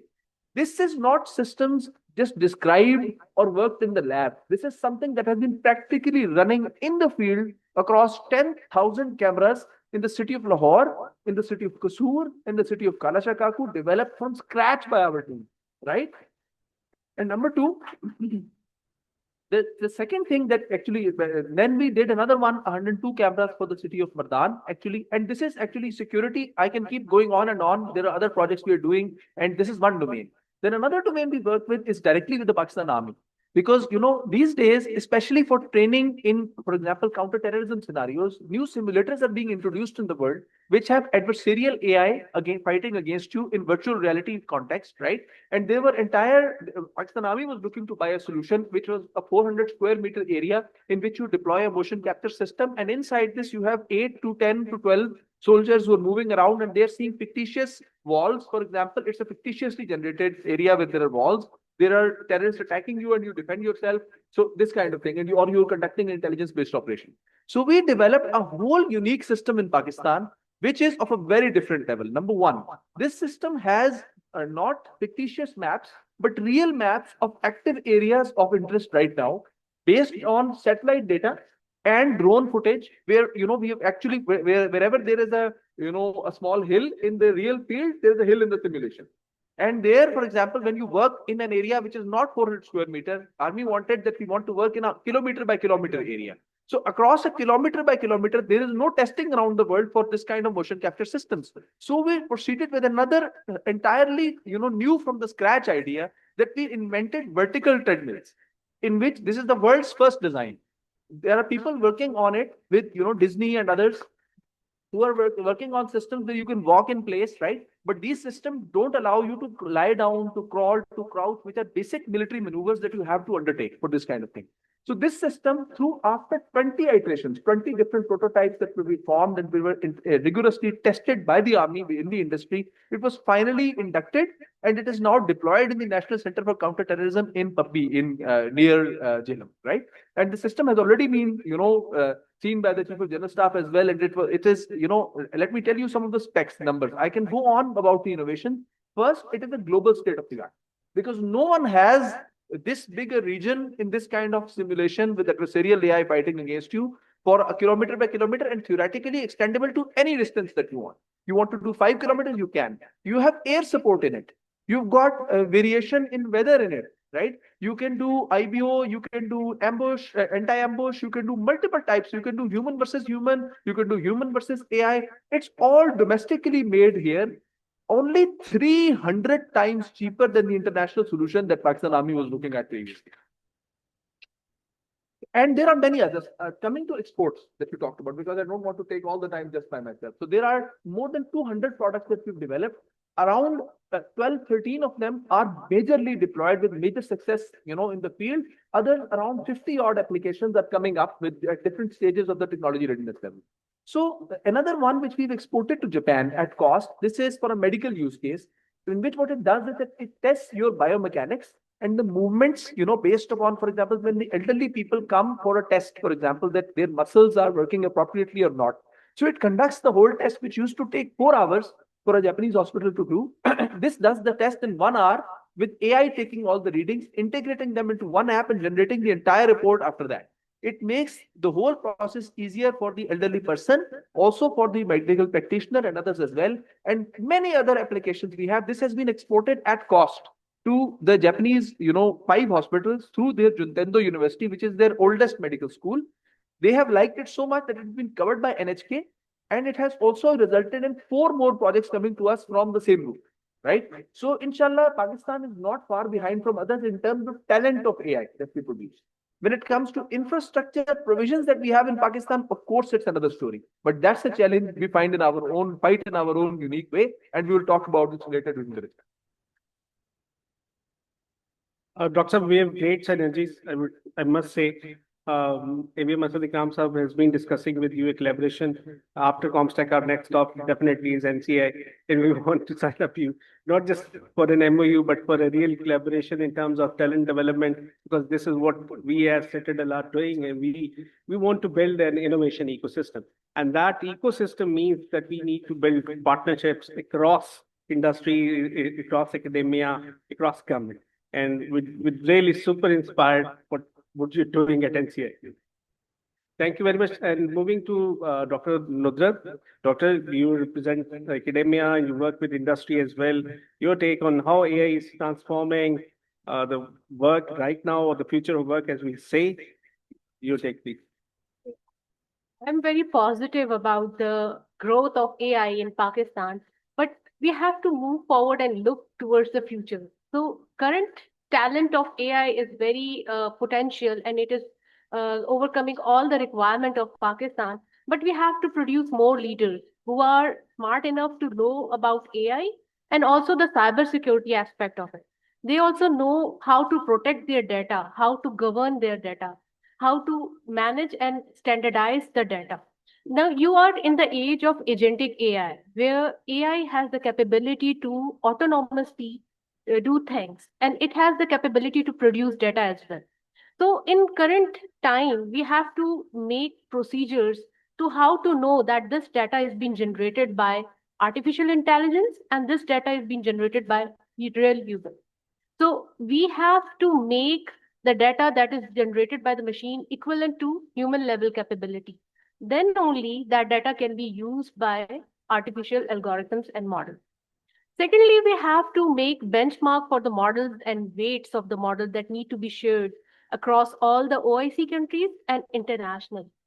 And we have to be self-sustained in developing our own models, capable to know how to build new models, how to upgrade them, how to maintain them.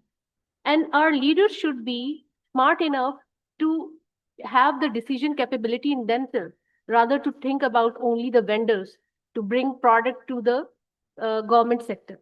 So these things need to be considered. Plus, we have to build more robust governance and policy matters like laws for the procurement, laws for integration of the things. So artificial intelligence itself will not work alone. It needs cloud computing, it needs big data and cyber security. All these things will make our system more robust, more accurate, and more trustworthy. So there should be an explainable part that should be included in all our systems that need to be integrated in government and all private sector. Thank you very much, Dr. Nuddal, for highlighting the need of infrastructure that we need to run the AI. And as Nasir sir built on the infrastructure part. So Sir Banari, if you allow me to go back to Nasir sir, because and luckily we have been granted more time. So we can build on that digital public infrastructure and digital nations part, that how that digital public infrastructure will enable that journey towards building a digital nation. Thank you, Imran. Very important question. First of all, I'm very impressed by the work that Dr. Your team has done. There's indeed, very noteworthy. If we could do this in other institutions also, I think it would set us on a path of growth. That's, I think, that's the next phase that, we all should be thinking of. So as to, because, and whatever, the discussion that Dr. Sabu also mentioned, what enables it is mostly not visible.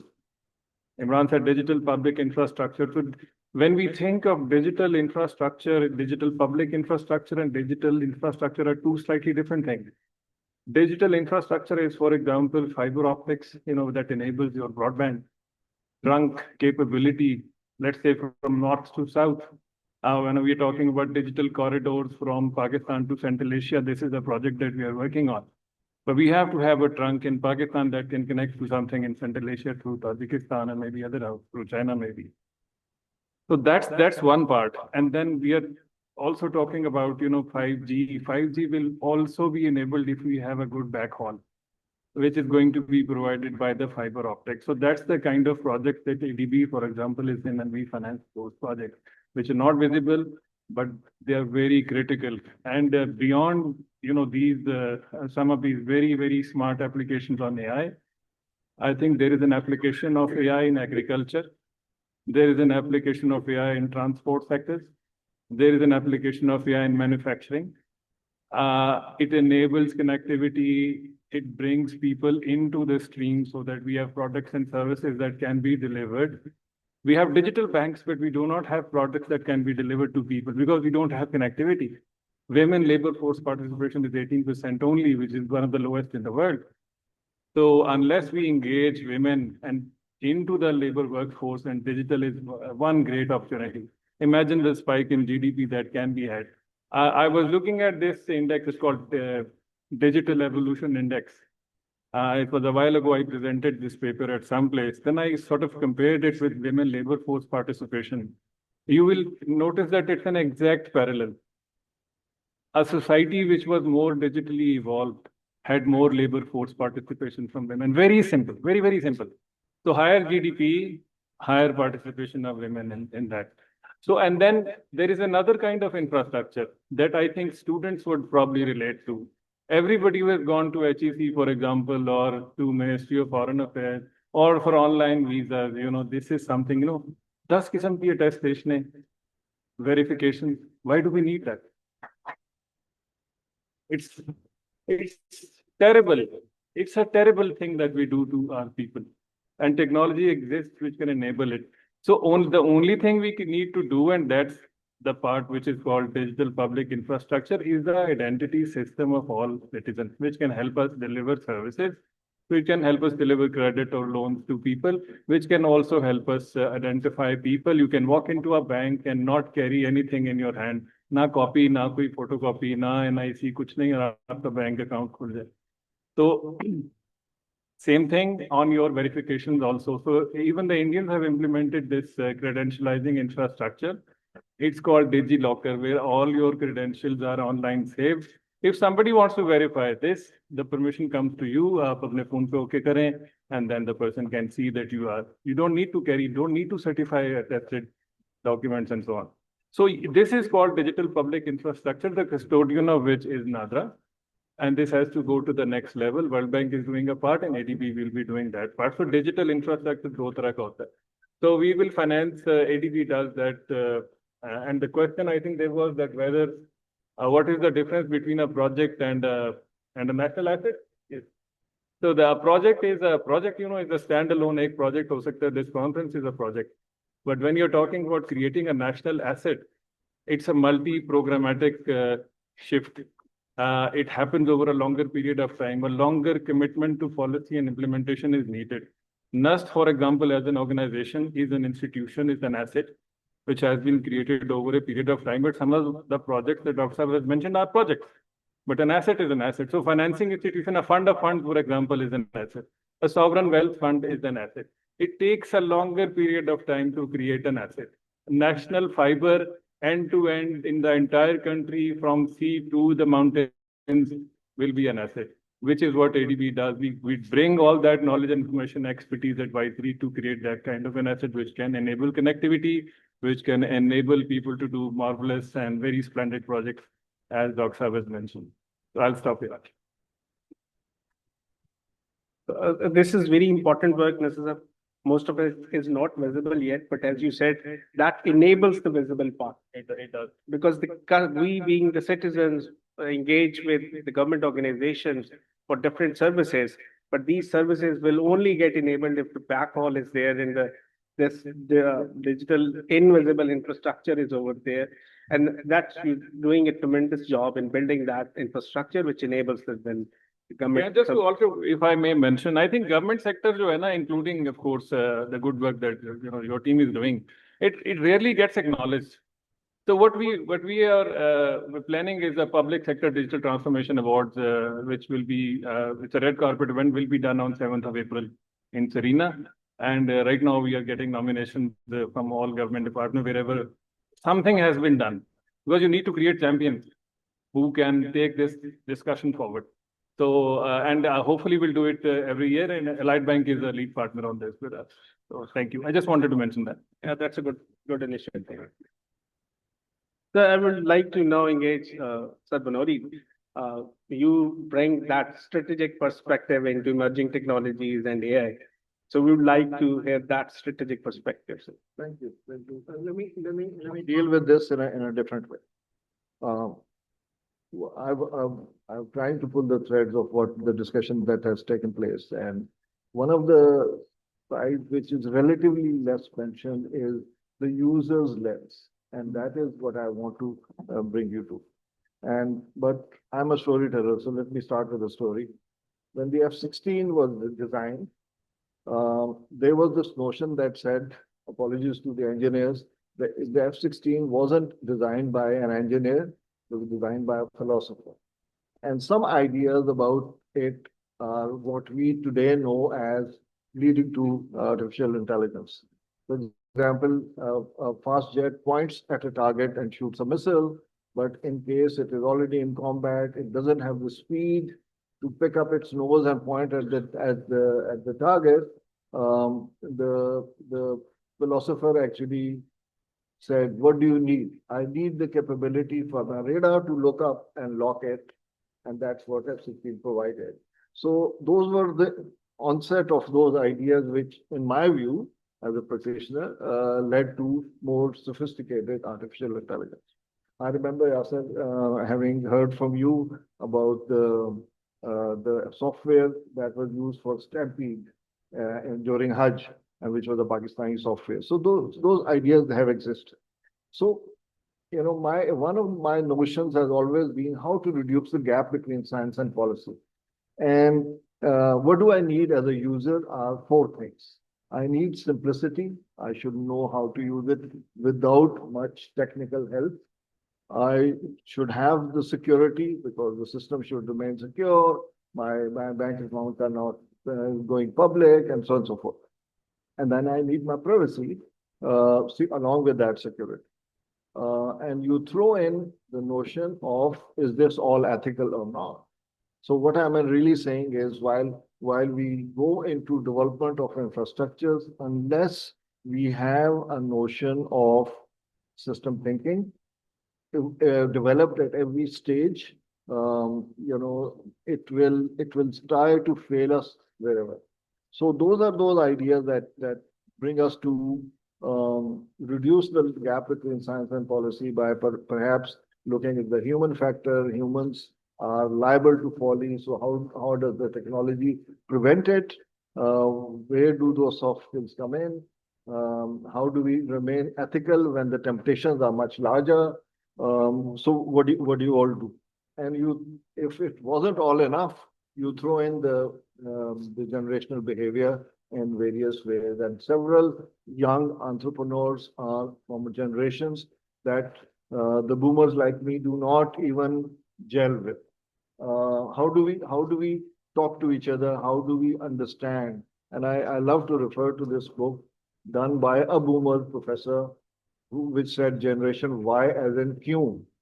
Why the notion of which is both types of generations, young and old, can learn from each other. And if they can, then the logic in the artificial intelligence will help us and build this. So I guess this is the broader strategic side that you want to use into whatever technological development you bring. Technology can give us tremendous ideas, but the human factor of bringing in balance or parity, if you will, is something that has to be embedded from the level that it starts with. Are we starting with ethics, or are we starting only with technology? And these are the kind of questions that we have. That's my submission. Thank you. So, dear panelists, I'm going off script now. Be ready for that. As Dr. Sohail said, the foundational laws that govern this state were drafted in 19th century, being implemented by people born in 20th century.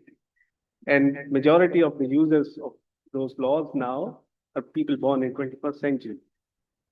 How do you see Gen Z living with 19th century drafted laws and in the age of AI?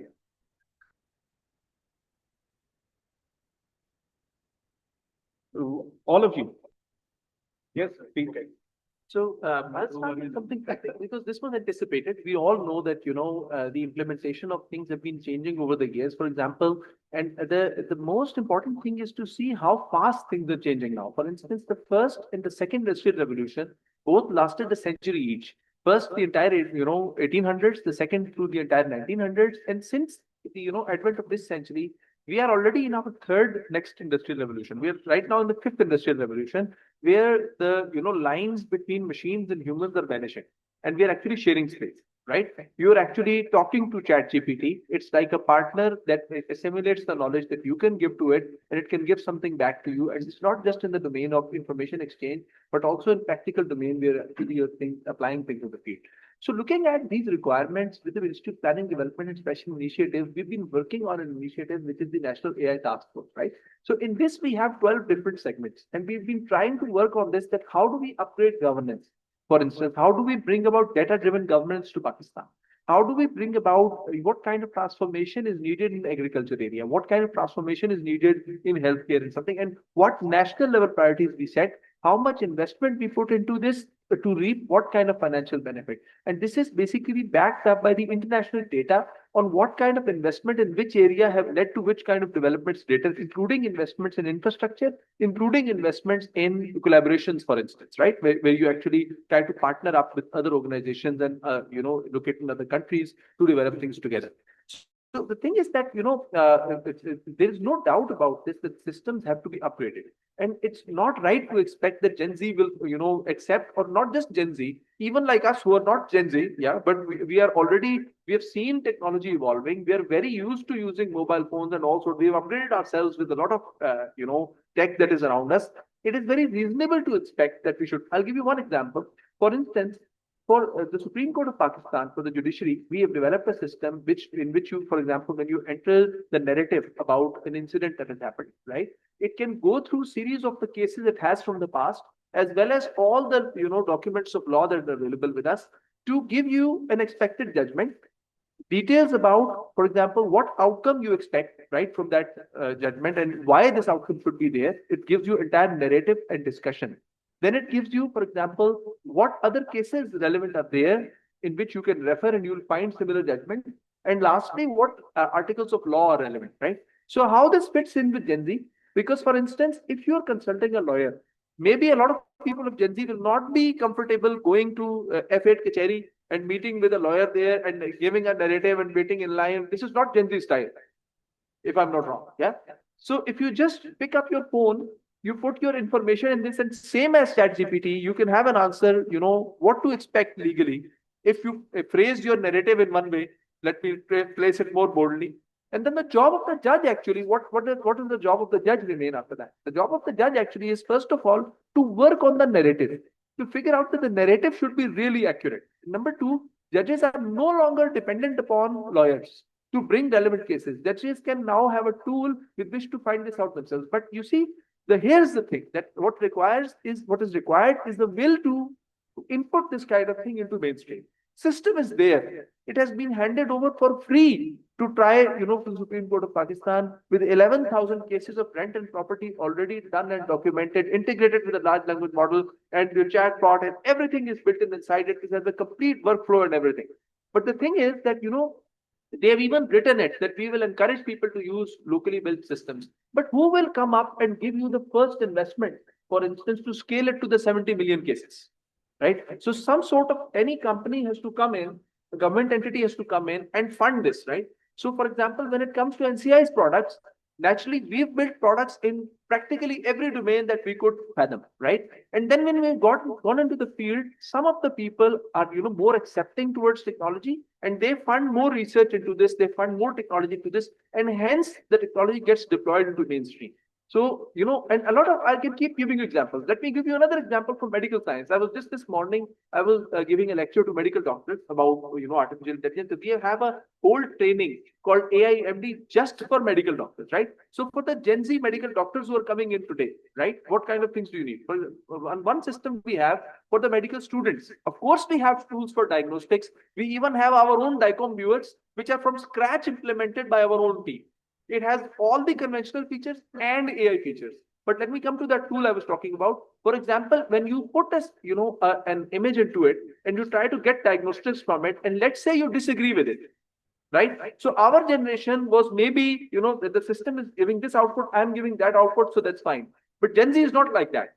They would like to ask the system a couple of questions. Why do you think this? And negotiate with it so that it can arrive at the right conclusion. Our system does that. We have it as part of this. It's already implemented with a chatbot where if you disagree with the judgment it's giving, you can talk to it. You can discuss with it, and it gives its reasoning, you give your reasoning, and then you see where it ends up. For data-driven governance, we've had detailed discussions with multiple ministries. We've executed training. In fact, some of our training programs like the CEIP, it is so highly remarked that when we just give out one letter and we say that we need, 20, 30 participants, we end up with, lists in hundreds.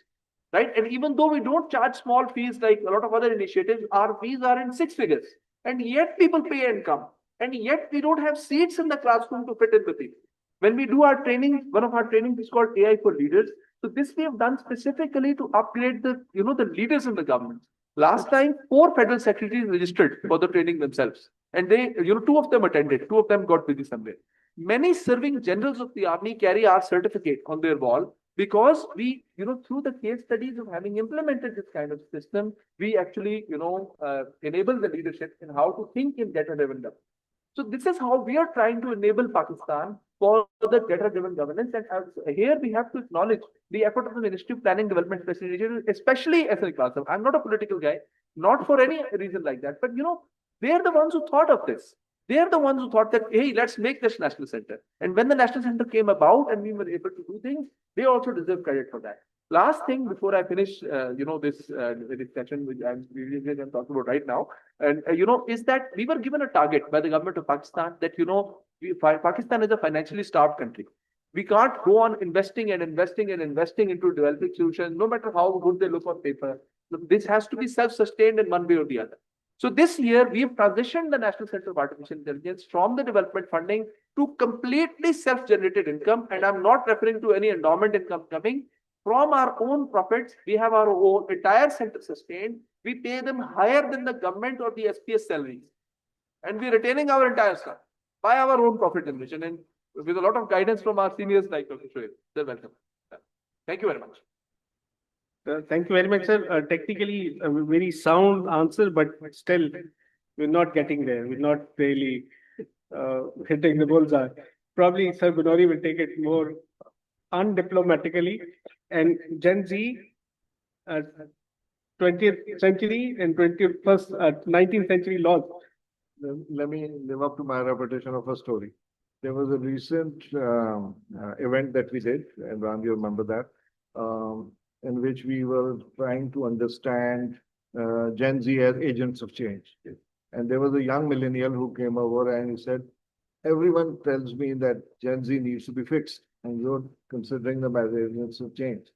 My short answer then and my short answer now is the truth is somewhere in between, but we need to start these conversations so that we understand each other's perspectives and reduce that gap. The gap exists. The gap of how structured the older generations are, that has always been the case. We would like to follow a certain code, but this is something like you go to a doctor in the United States and you will be given series of tests and tests and tests before any diagnosis, if at all, will come to you. But you go to a doctor in Pakistan and he looks at you and says, you need treatment for your eyes because your stomach hurts. You didn't look at the jalebi roti or something. Immediate impulsive reaction, lots of times true. So we need to reduce that gap and we need to understand how and why Gen Z thinks that way. I'm one of those who has always, for the longest time, now it's a buzzword, but for the longest time, I've believed in the potential of the next generation. But once I interact with young people and after about a while, when they start listening to me, I also tell them, but you're also lazy in case if you don't mend this, then you won't get to those solutions. By then they are believing me, and that's why they question back and they discuss it rather than saying, the boomer will always say this and something like that. So these are those human side things that we need to go into. And that's what I meant when I said system thinking is something that we need to do. One more thing that I would like to mention, there's also this, because artificial intelligence is everywhere, emerging technologies, and in that mostly artificial intelligence that we keep mentioning, we tend to see lots of new apps that are coming up which make our job easy, unless a boomer like me gets to learn how to use that app, etc., etc. But there is a relatively lesser, in my view, relatively lesser attention to manufacturing. Can we reduce that gap too? Because lots of software work does not need huge infrastructure. Now, artificial intelligence is something that reminds me of the big strategic systems. You wanted to develop nuclear weapons. The satellites will give away at some point. What are you doing? But you also needed heavy industrial base to do those things. In these emerging technologies, you don't necessarily need a big industrial base, which means that smaller countries can also get onto the bandwagon, which also raises the question of, if you're really wanting to raise money, will ethics be a consideration that you will have or not? So some of those things gelled in with the stalwarts here on this panel of how to go about this is something that will give us a solution. Thank you. Thank you very much, sir. Sir Nasir, you take on similar question, same question. Thank you, Imran. I think substantially, I think the question has been tackled from different angles. But my take is slightly different. I think what Vanuri actually mentioned, I think we have to look at the user. Gen Z is also a user in the whole ecosystem. We have such a young population, full of potential. There was Gen Z when Pakistan was being created in 1947, and the Gen Z was responsible for taking us across the line. It wasn't people like me. We were just sitting in our chairs. The people who were actually, created and sustained that show were the young people. So speaking of young people, there is Gen Z in every generation. Every time Galileo was Generation Z or whatever you want to call him. So was Newton. Look at the man, what he achieved in such a short time and such a young age. He was early 20s. So Gen Z is in every age. And, so the thing is, they are also citizens of this country. As we speak as if it's a different party or people from another planet. It's not the case. The thing is, we probably need to, technology probably is the solution that maybe enable such a scale where we can reach people. But I think it's a question of engagement. So empowering people and knowing where the gaps are, a very good example from the judiciary. But my take is slightly different. I think what is it solving for the plaintiff? Nothing. 60,000 plus cases and mounting in backlog for the Supreme Court. 2.5 million for overall. So what's the point? 2.5 million people are rotting in jail for the crimes that they have not committed or have committed. So we don't have data on this. So there is a system. I think what the basic problem is that we need to look at the user internal within the organization as a citizen. And then we are very keen on getting data, for example, tax authority from banks and other people on the taxpayers, but we don't want to have data on our own performance. Everybody, including the Supreme Court, needs to have data on their own performance. And that is going to enable efficient service delivery to the user. User के लिए मसला हल होगा तो आप उसको engage करेंगे. Otherwise, there is बाकी information है आप जितनी मर्जी लोगों को दे दें. So nobody likes questions in every age. Galileo was asking questions. Socrates was asking questions. So people are asking questions. We fail at answering them. We don't have any mechanism to answer. We don't engage people. So we are just giving them information. We are telling them what we are doing. We don't want to understand what they want done. They are 12-13 crore ke log hain is mulk mein. They are not from another planet. They are our people. So we need to skill them up and make them productive. Where this country wants to go, we need to have a very thorough discussion on this. Financially starved, absolutely. We don't have money that we can throw at big projects. But we need to have a discussion on this. It's government's job to come up with those kind of fiscal resources. So to enable that kind of backhaul connectivity, delivery of services. Digitization is one thing. Digitalization is another. You digitize data because you codify data that you have. But if you want to deliver something to the person, to the user, you need to digitalize the process. If you digitalize, just go to Excise and Taxation's office in Islamabad, single window, 25 windows, and the work is basically the same. So it doesn't do anything for me. So it's very frustrating. वही काम है, सब कुछ हो रहा है और वो काम चल रहा होगा. So the thing is, if you digitize what you have now, the process, you're digitizing more of the same. You're digitalizing more of the same. You're not looking at the business process. So governance is very important. We need to have fundamental structural reforms of the process, judiciary included. LLMs are very fine, but I have my disagreement on that. If they are not looking at their own business processes, they are not doing anything. So till we engage our people and know what they want, उनका actually interface क्या है, where the rubber meets the road is the user citizen, उसको क्या मसला है. One good thing that Islamabad has done is the tax payment through that app. Very good. Very fine. 5 minutes में आप कर लेते हैं. Banking पे बड़ा अच्छा काम हुआ है. Hats off to the people who have done that kind of a work. More is in the pipeline. We intend to do that, but that is what is needed. The user, keep the user in mind, and then you have engaged the people. Thank you. Thank you very much. Elaborate on what you mean by the user. For example, हमने जब system develop किया है, तो we were sitting as part of the National Judicial Automation Committee. हमने सिर्फ Supreme Court के IT department के साथ नहीं, बल्कि सारे provinces के IT department के साथ, AJ के IT department के साथ intensively activate किया है. हमने judges के साथ intensively interact किया है और उनकी requirements और cases delay क्यों होते हैं उनको understand करते हुए system बनाए. I think it's not fair to assume कि हमने उनसे कोई interaction में किया होगा. What do you mean by the user? Do you mean कि हम पाकिस्तान के 250 मिलियन लोगों से सबसे सर्वे करवाएं? What exactly do you have in mind? It will become a debate which I don't want to get into, and I don't want to. But the user is the plaintiff. So we would like to improve our The person who interfaces with the law and order machinery, starting from the thanas and then the lawyers and everything. Information is good. We have websites and information. But people, we don't have the exact number of cases किस में आए हैं, तो उस जो actually historical data है, it needs to be codified so that the judicial machinery knows how efficiently they are delivering the service. In that I agree with you. Yeah. Actually, the thing is, so it will not become a debate. And it's just that you have whenever you start dealing with any Debate is actually good. People like it actually. I don't mind. But the thing is that whenever you start working on a problem, you have to start with one end first. Yeah. And then it evolves into other end. नहीं exactly. The देखिए, reason why I mentioned it is देखिए जब आप governance की बात करते हैं ना और आप कहते हैं जनता के लिए laws for example अगर different है रूल different है तो सबसे पहले let's specify the law. मैंने क्या कहा? प्रॉब्लम है लेट्स से वो सर कह रहे थे कि लेट्स से जेनजी को प्रॉब्लम क्या है, क्या वो सड़क पे लेफ्ट साइड पे गाड़ी नहीं चला सकते, ये इस लॉ से प्रॉब्लम है, किस लॉ से प्रॉब्लम है. वी हैव टू आइडेंटिफाई कि एग्जैक्टली कौन सी चीज है जो उनके लिए. I think it's not the law that they disagree with. I agree with that totally. Basically, yeah, and I'm not saying you don't.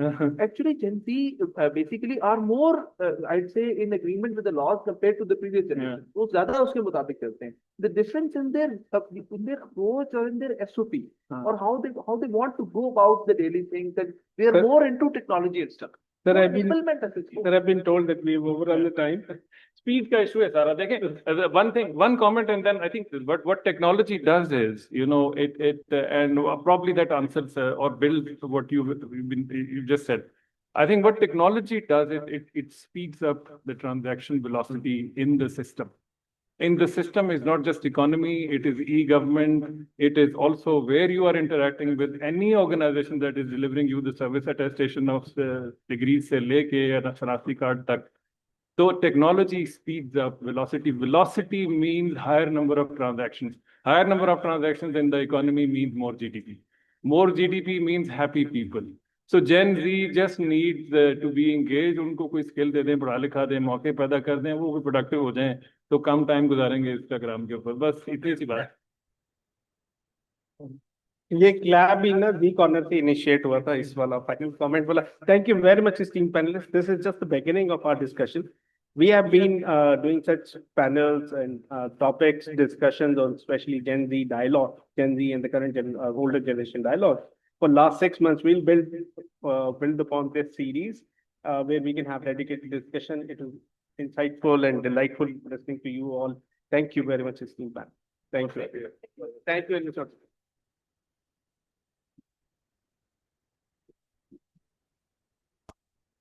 Thank you, Doctor. Thank you, Doctor.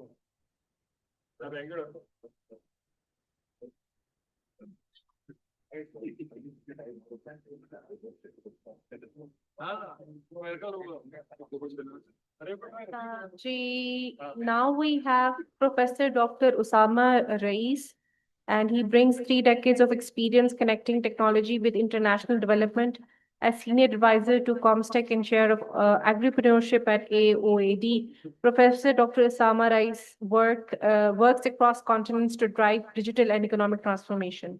And he now shares insights on AI quantum disruption shaping the future systems. Dr. Usama Rais, please. Hello, welcome all. I hope that I was with you here in Islamabad. I'm calling you now from Riyadh, Saudi Arabia. And I hope. Sir, can you double check your mic because we can't hear you. Do you hear me? No.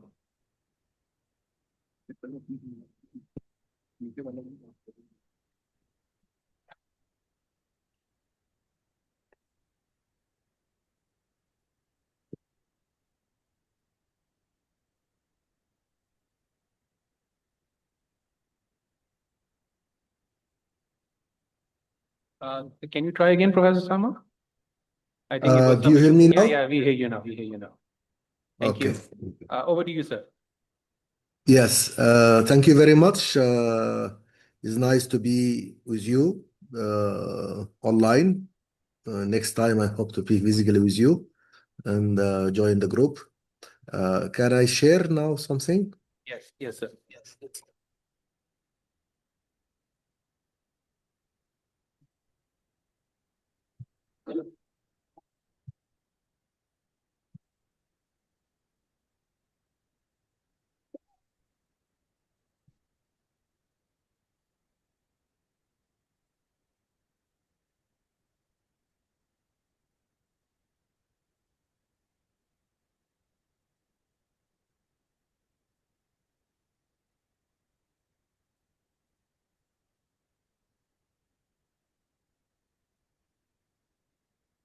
Can you see now my presentation?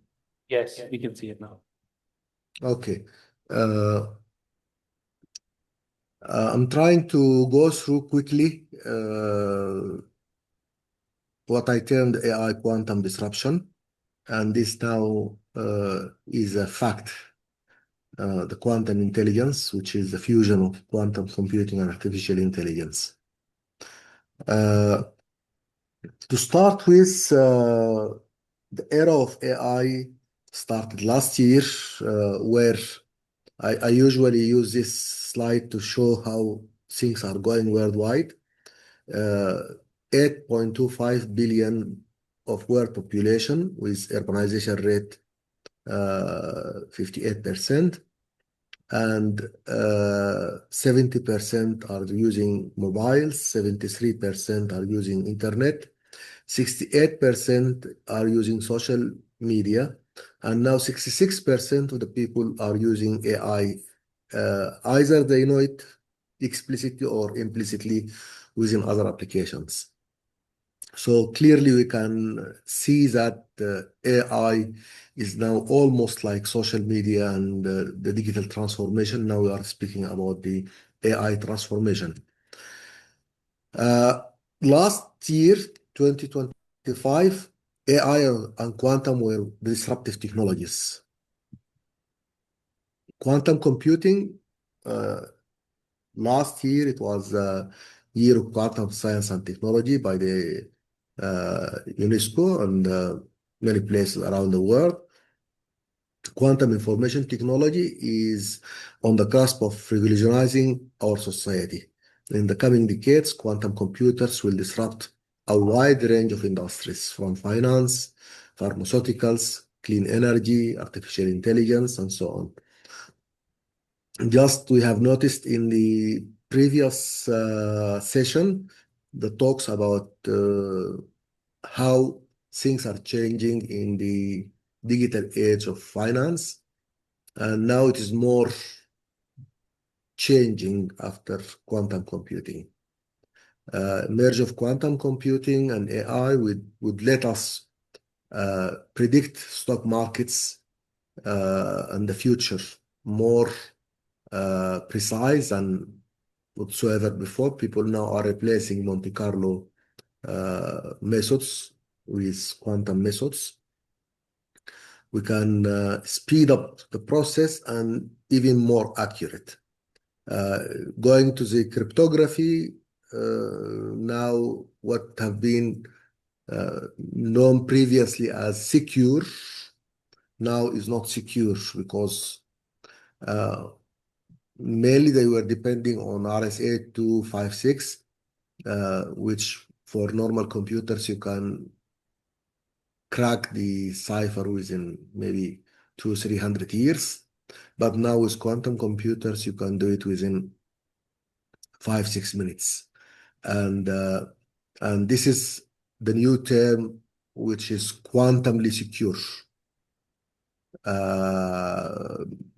Most of our assets, most of our secrets, most of our which we were protecting with cryptographic techniques, no more will be working in the future. So this is one of the major disruptions. Also, the way we do research using quantum, now we can discover knowledge within the space of solutions.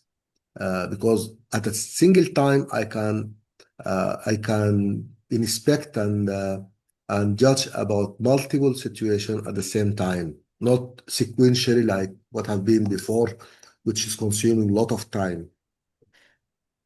Now I can, on the space of solutions, check all of the possible scenarios within limited time, because I can inspect several scenarios at the same time. The future of AI is now being shaped by the quantum intelligence. Number one, large language models, which have done a lot in the past 3 years, transformative intelligence, assistive deep learning, augmented intelligence, digital beings or digital humans, distributed intelligence, which relies on cloud, fog, and edge computing, and now is also a natural fit to be augmented into the issue of quantum intelligence. We have witnessed the generative AI revolution in the past 5 years, and the large language models in the past 3 years based on the generative. And now we look at 3 varieties of AI. The neuro AI, which is now we are experiencing.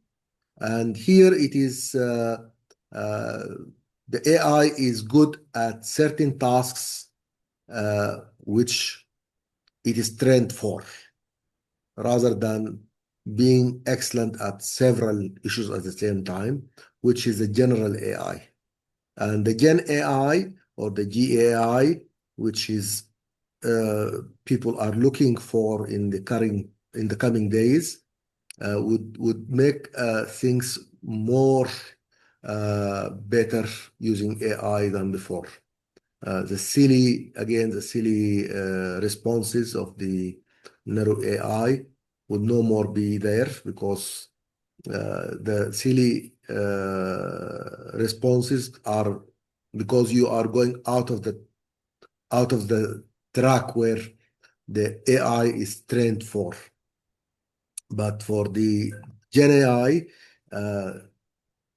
AI will predict the whole context and work accordingly in several tasks together. Then we go to the hyper artificial intelligence, which is a level of intelligence that surpasses human intelligence in all aspects: creativity, problem solving, social intelligence, etc. It is yet a theoretical concept and does not yet exist, but there are discussions about its possibility and ethical concerns. Going from the varieties to the functional classification, we have the reactive intelligence, which is now we are working on, which is mainly like Deep Blue in the past and so on. And then we have the limited memory AI, which also are working it now, especially like in autonomous cars or in even GPTs and so on. And then we have the theory of mind AI, which is a more advanced AI that can understand emotions, beliefs, and intentions, allowing it to interact with humans in a more accurate and emphatic way.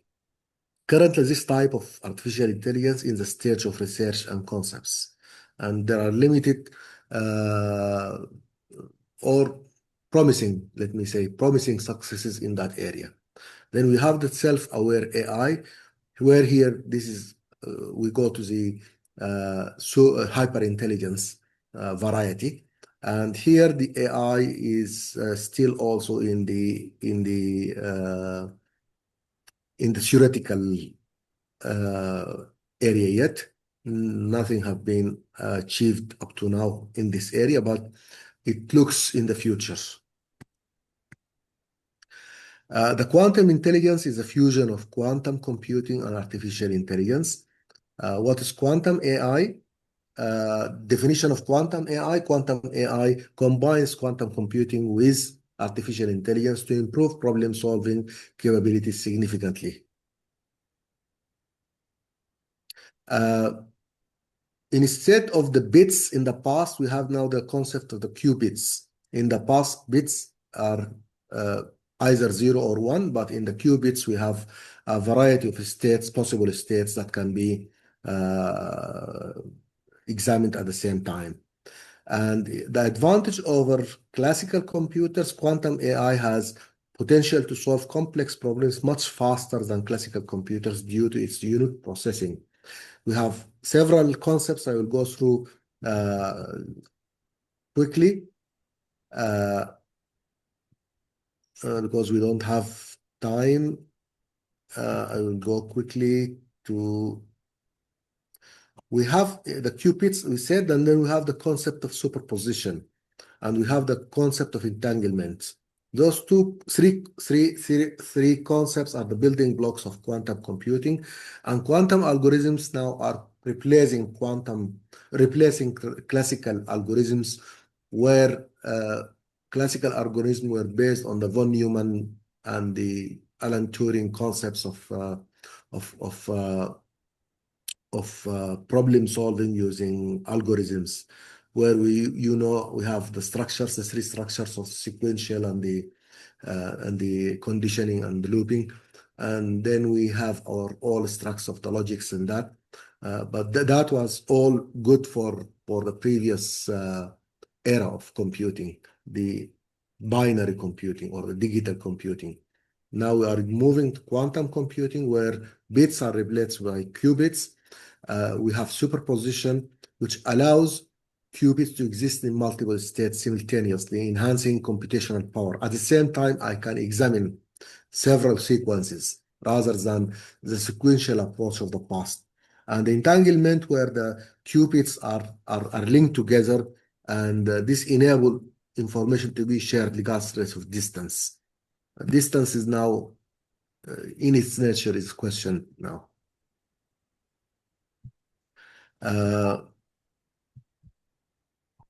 I will go through here because we don't have time, but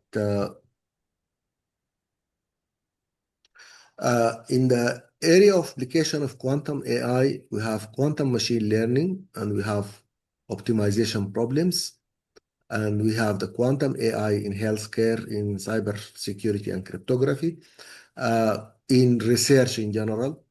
In all research in general, quantum AI now is giving us a tool of examining the whole space of solutions, so that we can discover the knowledge rather than do the search like in the past.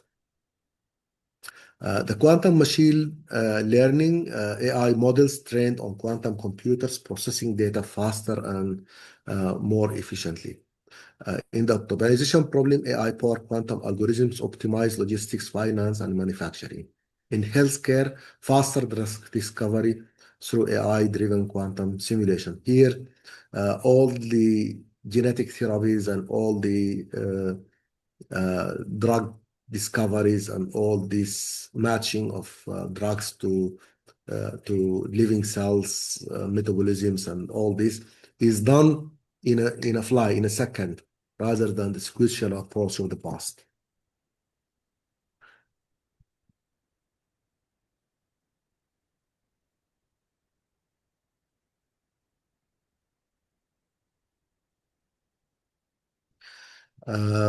Because I don't have lots of time, then I move to quantum hardware.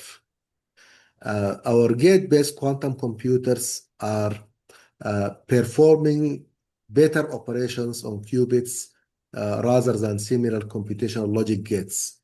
So the quantum gates are replacing the logic gates, and which is giving us higher possibilities of representing concepts like neural networks or even other types of phenomena. The topological quantum computers use topological qubits, which are more resistant to errors. And errors are one of the main, the instability of quantum, because you know the quantum now, we are using the hardware in very low temperature, almost like minus 270, something like that. And this is because of the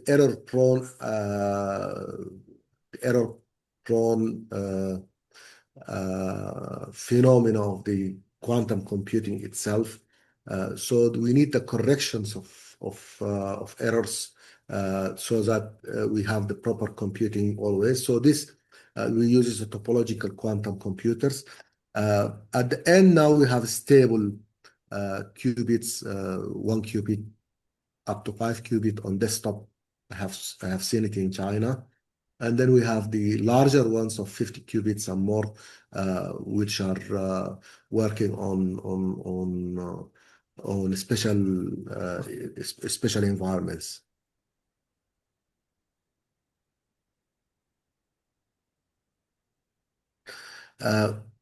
The quantum algorithms are a bit different than the normal algorithms. Not a bit, but they are fundamentally different than them. We allow, by as an example, Shor's algorithm, the factoring of large numbers, which is a significant advancement in computational mathematics. This have a lot of impact on cryptography, on all other modeling of random phenomena like Monte Carlo in finance or others in whatsoever.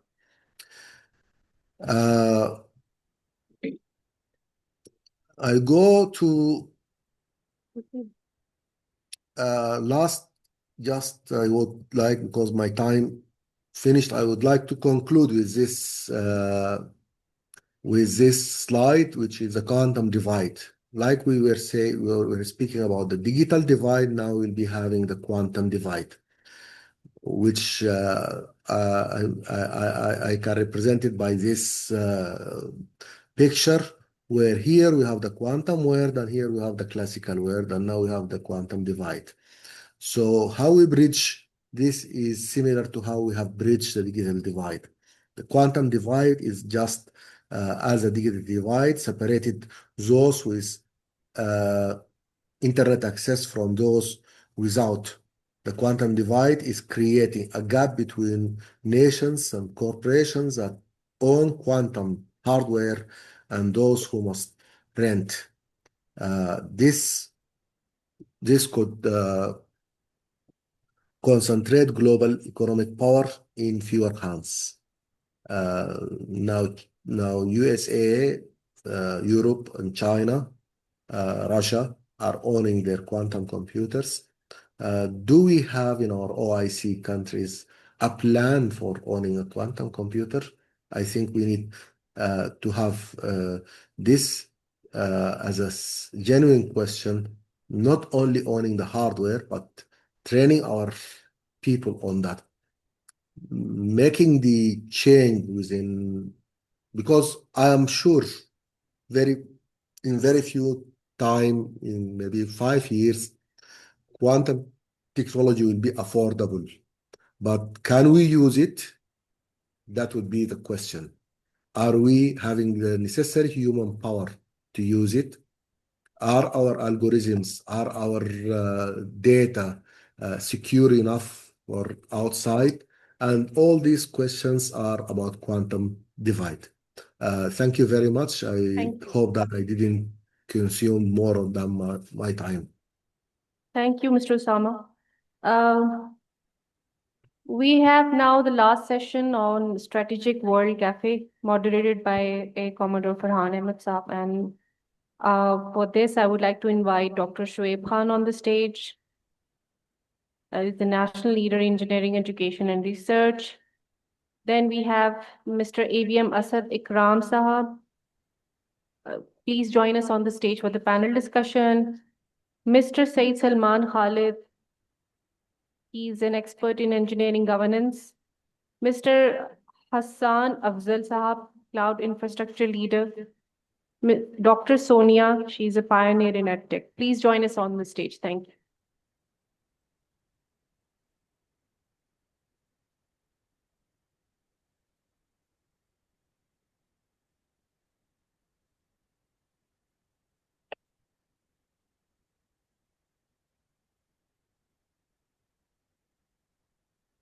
Assalamu alaikum, ladies and gentlemen, and I, on behalf of our group, OIC comstech and everybody, I welcome the Minister of State for Digital Media, Sir.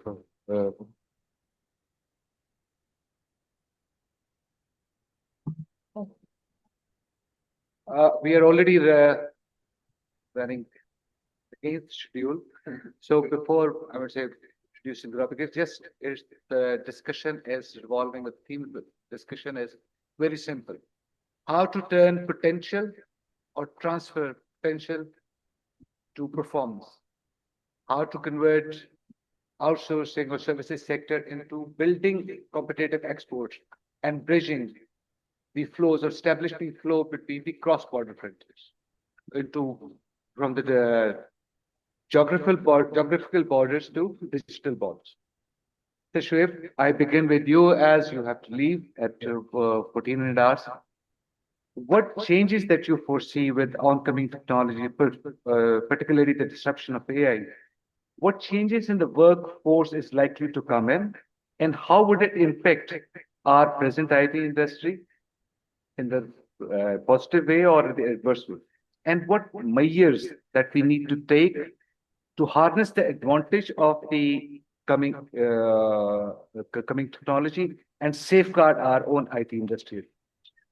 Okay, so thank you very much. So I was listening to the previous panel discussion as well, like the heated debate, and I will just continue from there and just try to connect what the question is being asked. So once we talk about disruption and how the workforce will change, usually you need to look at AI in two axes, like an x-axis and a y-axis. So the x-axis is where you focus on the processes. So primarily, what is the process that you try to do process reengineering, and somebody was talking here about that.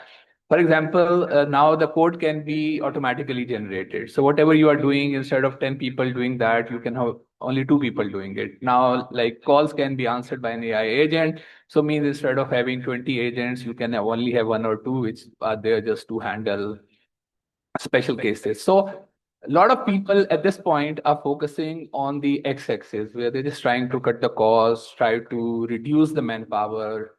And this is where it is impacting the human resource, and a lot of talk is also about this. And that's why somebody very rightly asked that if still he has to go through 20 windows or 10 windows to, for example, if I'm getting my ID card, I still have to go through 10 windows to get my ID card, though they have like the process is being re-engineered and they have instead of 50 people, 5 people, because a lot of backend is being done by AI. So user experience is not changing, so which is obviously not good. And that part of AI will only reduce the workforce, and people are just trying to reduce the cost. The next one is the y-axis, which is the user experience. So how do you improve the user experience using artificial intelligence? So that is the interesting part, where you actually apply AI. For example, instead of making an ID card where I have to go and my picture is taken and then I have to give my fingerprints, and I'm doing it sitting in, I propose something to Nadra where you can just remotely get, or there are kiosks where you go and your credit card can be just printed automatically, because AI can help the face recognition, AI can do the fingerprint recognition, AI can do a lot of it. So you actually apply AI to improve the user experience, so bring comfort in the life of the people. If it is Supreme Court, though in the Supreme Court, if user experience is not changing, obviously then people would have question about AI. So we got to focus on the user experience part of AI also. And that's what I was telling the software industry as well, as they have been spending a lot of time in workshops where they're only focusing on cutting the cost, not improving the quality of their product by integrating AI into it. So I think whether you are a university or a hospital or anybody, just please don't just only focus on just reducing your cost by using AI, but also you must always focus on improving the user experience, and that will create more jobs. Because now you are saying, I'm going to integrate this AI and this pattern recognition, this deep neural networks. And so that's how I see AI. So for example, in our company Care, we are focusing, we have something which is called dot AI. So I'm just putting a dot of AI in everything I do. Every product I make, maybe it's a defense system or maybe an office automation system or ERP. So integrating AI into for improving the user experience. So x-axis and y-axis. So only focusing on x-axis will obviously will have an impact on the workforce. Only focusing on y-axis also perhaps not good. So you got to have a staircase. So you say, I'll focus on reducing, but then I'll spend the same people and I'll basically reskill them to add more value into my product. So you go like this.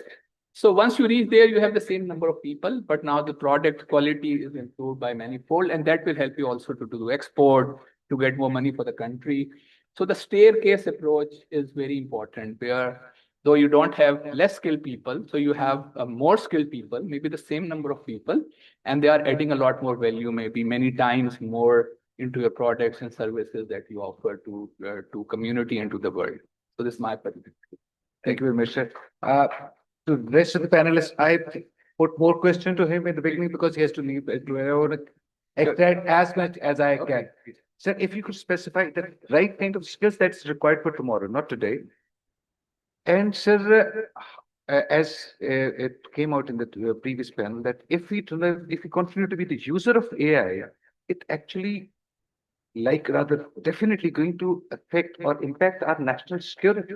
Yeah, because it impacts your identity and subsequently because if things are not as we see it, things are as we understand things as we perceive. So if the perception is changed by the AI engines and all that, it actually, I would say, impacting my national security. So how do we change from user to developer? Yeah. And what measures that needs to be taken by the industry and the regulators? Yeah, so it's a honestly very important question. If you look at the Gartner hype cycle, which tells how the people, what the trend is. So everybody talks about sovereignty, AI sovereignty. And interestingly, I was representing Pakistan in Socio, so I was representing Pasha, and there I had an opportunity to talk to an audience with there were 18 countries, and I was also listening to every country. So the most interesting was the South Korea. Okay. The South Korea, so everybody talks about AI sovereignty. So nobody wants to be only the user of AI. No country on this globe who has any significant, contribution in AI, they only want to be a user of AI. Let me tell you this. So even in Saudi Arabia, I was there, they talk about AI sovereignty. So people talk about, but perhaps there are no actions. So AI sovereignty is a must for national security. This we need to understand. And then once we understand this, that you cannot, because you know that H100, H200 chips cannot be we cannot import those chips from US. There's export restriction. So means that you cannot even be the user of AI. You cannot even be the user of AI, so quote unquote, because you cannot localize AI to your own premises. So that's the situation now. So AI sovereignty is perhaps very critical. So I like South Korea because they said we are going to be number 3. So this is what they have announced, okay? And I'll tell you how they are going to be number 3. So they're not saying number 1 and number 2, they're leaving the space for America and then for China, and then saying we're going to number 3. And then they say we are going to be sovereign. And in sovereignty, then the first thing they said, they are going to have their own foundation model. Okay, so they selected 10 companies. They said, okay, there's a call for proposal. They are going to have their own large language model, which will counter their own languages, but it's also the and then out of 10, they selected 5. Then out of 5, they selected 2, and every company was funded with $500 million. And this is precisely once I was with the minister, I told minister, let's ask Chinese to help us to have our own large language models.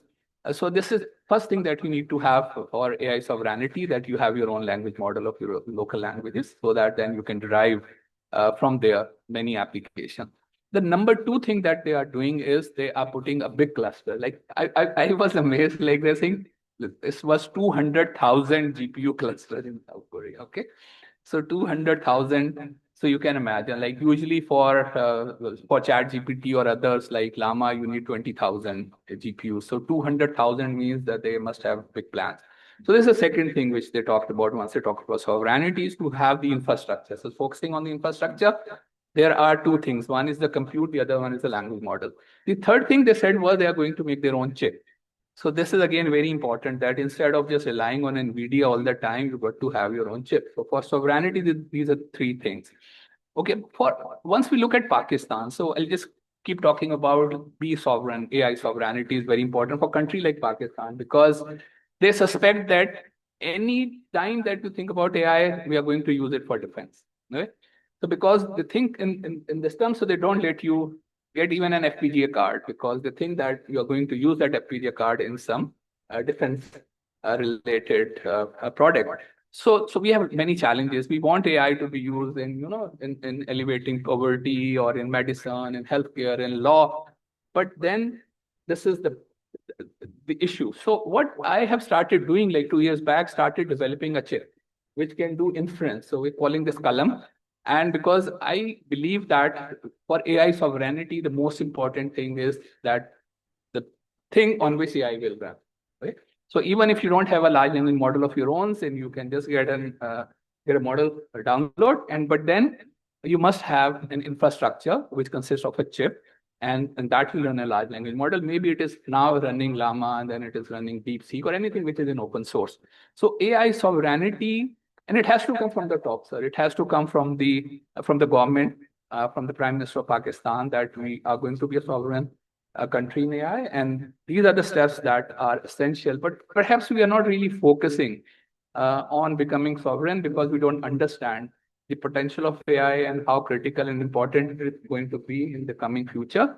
And this is our responsibility that we have to just keep telling them AI sovereignty, AI sovereignty, AI sovereignty, and just so banging this thing over and over and over wherever we go, that we need to be a sovereign country like we are in the nuclear power. Unless like everybody is not convinced, nothing will happen. So Pakistan is nowhere in AI, honestly, if I tell you that, because so perhaps this is what my perspective is, that we got to be a AI sovereign as we are as a nuclear sovereign country, and AI is to be taken as the nuclear technology. Thank you very much, sir. Now, with this sovereignty that thank you very much, sir, for honoring us with your talk and your thoughts. And I'm sure all the audience have benefited a lot.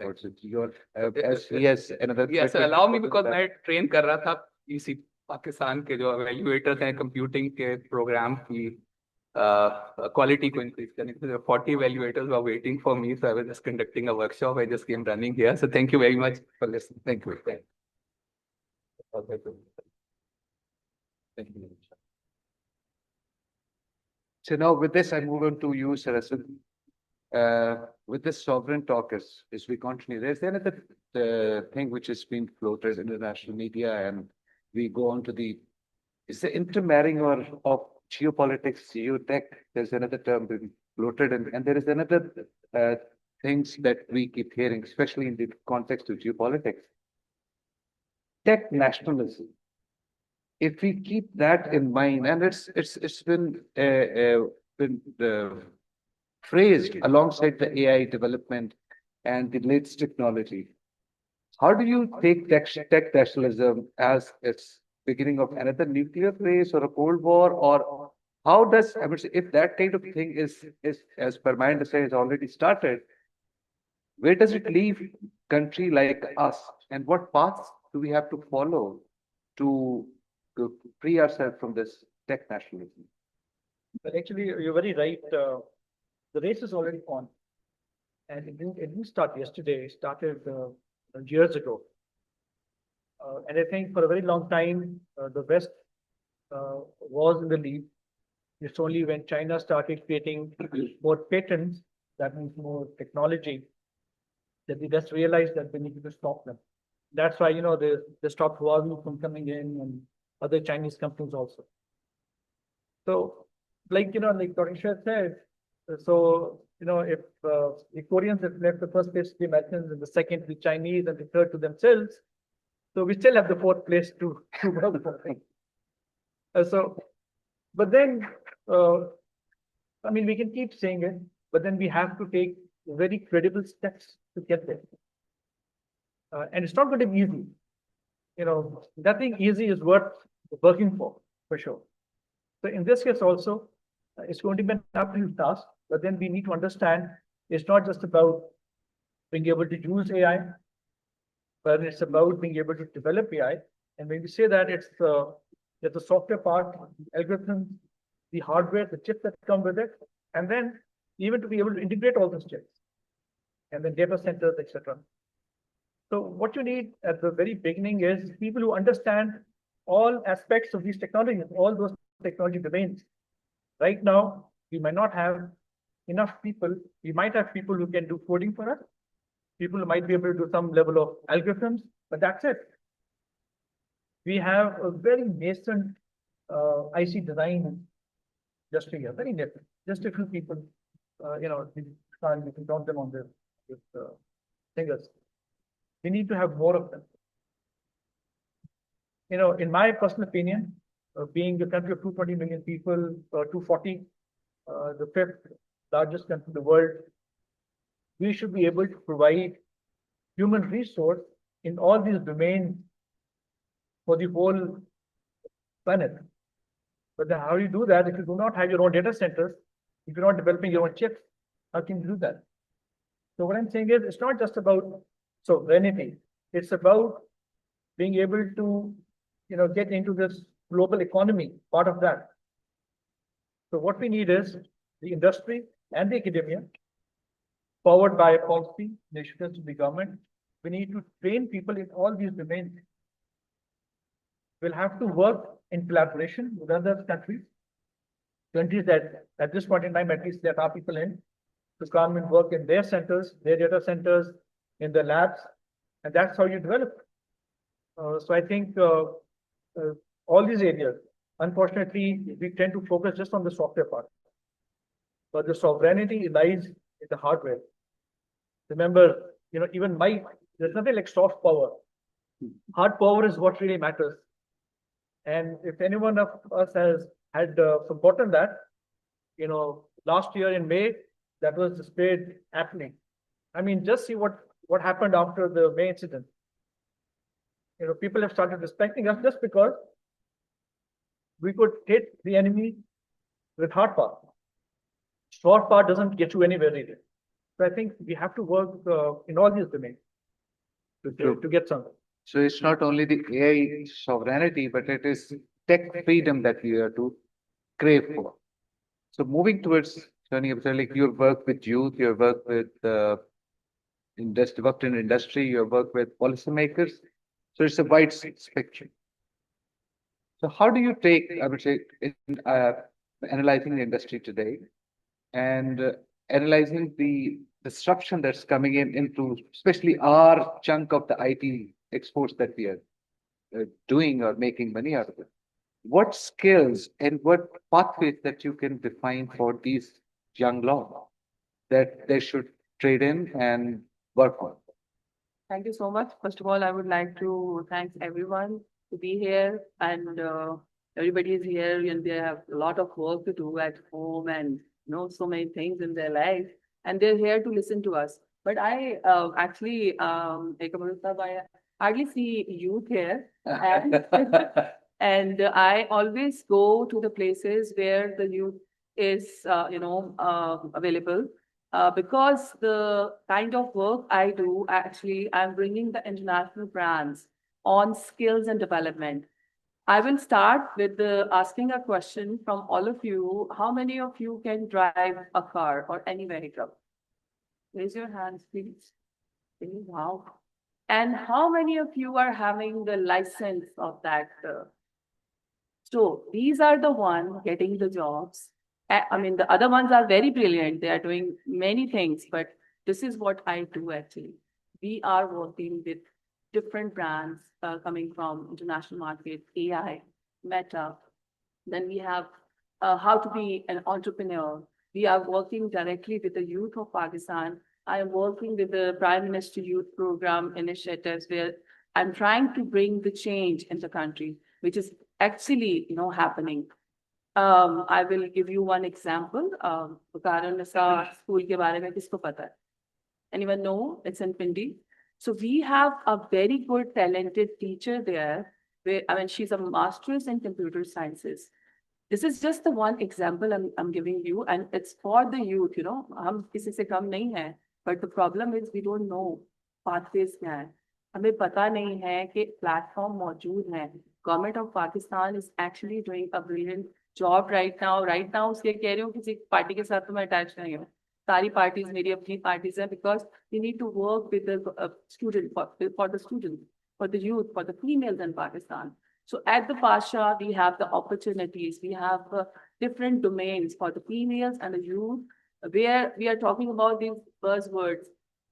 First thing first, we need to know the basics. जब तक हमें basic नहीं पता है, we don't know what meta is, what AI is, because अब AI की बात करते हैं, the quantum is the second thing, it's on our head, in our heads, and everybody's talking about quantum computers, and we need to finalize things there. So we have to understand first thing, the basic. Varanasi वाली story रहेगी, वो मैं आपको सुना देती हूँ. The lady, she is not allowed to step out of home, and she can't, go out and work. Other than क्या कर सकते हैं हम, डॉक्टर बन जाएं, females के लिए है, आप teachers बन जाएं. So what I did, I tried to convince her, and she did one Autodesk, this Adobe. There are different options. She has done a course on Adobe, and you won't believe because security problem है ना in Pakistan, for especially for females, we have security problem. हमारे fathers, हमारे parents, our husbands, they are concerned about it. So what she has done, she has applied for that course. She was not allowed to step out, and after 1 year, she started earning more than $2,000. घर पे कोई भी इतना पैसा नहीं कमाता. She bought her own car, and वो जाती है अब drop करने अपने अब्बा और अपने भाई को. This kind of motivation we need for us, the basic level, not only for females, but for the youth in Pakistan. So the workforce is there, platforms are there. Not only in Pakistan, we can also, have a lot of opportunities abroad. But the basic thing, हमें पढ़ना है, हमें ढूंढना है कि वो चीजें क्या हैं. Free of cost courses are available. If you go to the NAFTAC portals, there are funding coming from DIZ. So we just need to see. आपने अपने इर्द-गिर्द देखना है. Forget about the political system we have. Forget about what kind of government we are going to. We need, for the youth especially, we need to understand what opportunities we have. This is what from my side, and I think there are sky is the limit. Everybody says that, but this is the right time to start figure out what we are actually. Thank you very much. As far as I understand, Sonia, we all sitting here, irrespective of how many grades we have, we are still young. Everybody. Well, sir, Salman, you've been in academia as well as industry also. So vast experience of discipline and policymakers also. As we have observed over a period of time and a number of discussions that we had with Gen Z and the academia and the industry, there's one significant factor that comes into play, is that there is a gap with what's being taught at the institution and what is being needed at the industry. There's a gap. And by virtue of the AI disruptions and the quantum mechanics and everything that's coming in very fast, so the gap is widening. So how do you assess that gap, and how does it affect our talented potential youth? And what all needed to be done, at least at academia level and industrial? Okay, thank you. I've been working with the industry. I'm part of a company called Rapid Lab, specializing in big data, artificial intelligence, more focused at niche AI. You're very right. You see, people, the kind of requirement that the solution that people or the world need, the company has, I just wanted to mention, has provided solution to international clients also. So the kind of the use cases, the kind of operational features that they need requires very different skill set. I would say education is important, but what we are trying to do is that the capability gap is being filled on job by our middle tier, because what we are trying to do is that we are thinking where we have to go, how to reach there. Okay, so all the developers, the workforce, we provide them a lot of opportunities to learn and then produce whatever is required to develop that kind of solution. The point you mentioned, universities, like Dr. Shweb just said, universities are providing more knowledge, but they have to blend it with the technology and I would say skills. And on skills, I would say, like the gentleman from Software Expo, I think Sajjad Saab, he said, what I feel in universities, they're providing things like coding. The skills are more very low. I mean, they're just focusing on programming, for example. Learn this language, learn what is LLM. But the more focus, I think, should be design, thinking about the system. So like you said, analytical skills are required more in the to be taught in the universities more, so that they can cope up with the requirements, international requirements, so that we can compete and, like everybody said, we can attain or start moving towards attaining sovereignty. And that kind of skill, like Dr. Shweb said, I'm sure he's part of that curriculum committee for the computing sciences. He's trying his utmost, and the vision is more important by the government, like agencies like HEC, and that is more important, I think. My favorite thing which I learned from Saraswat when we were working together is from a Chinese warrior, Sun Tzu. You see, he said, you see, strategy without tactics is the slowest route to victory. But tactics without strategy is the noise before defeat. So you need to start from the top. The government has to do the job. The vision has to be created. The departments, like, because the question is focused on universities and skills, HEC has to work with NASDAQ, like Dr. Sonia said. Unfortunately, I was there in my last tenure in New Tech University, and I was director audit there. I could find real gaps, I would say, if I be more open, conflict between NASDAQ and HEC, both working in a different direction. So, and PEC, Engineering Council, I mean, I think they need to get aligned. They need to think jointly. They need to think, HEC needs to think of knowledge.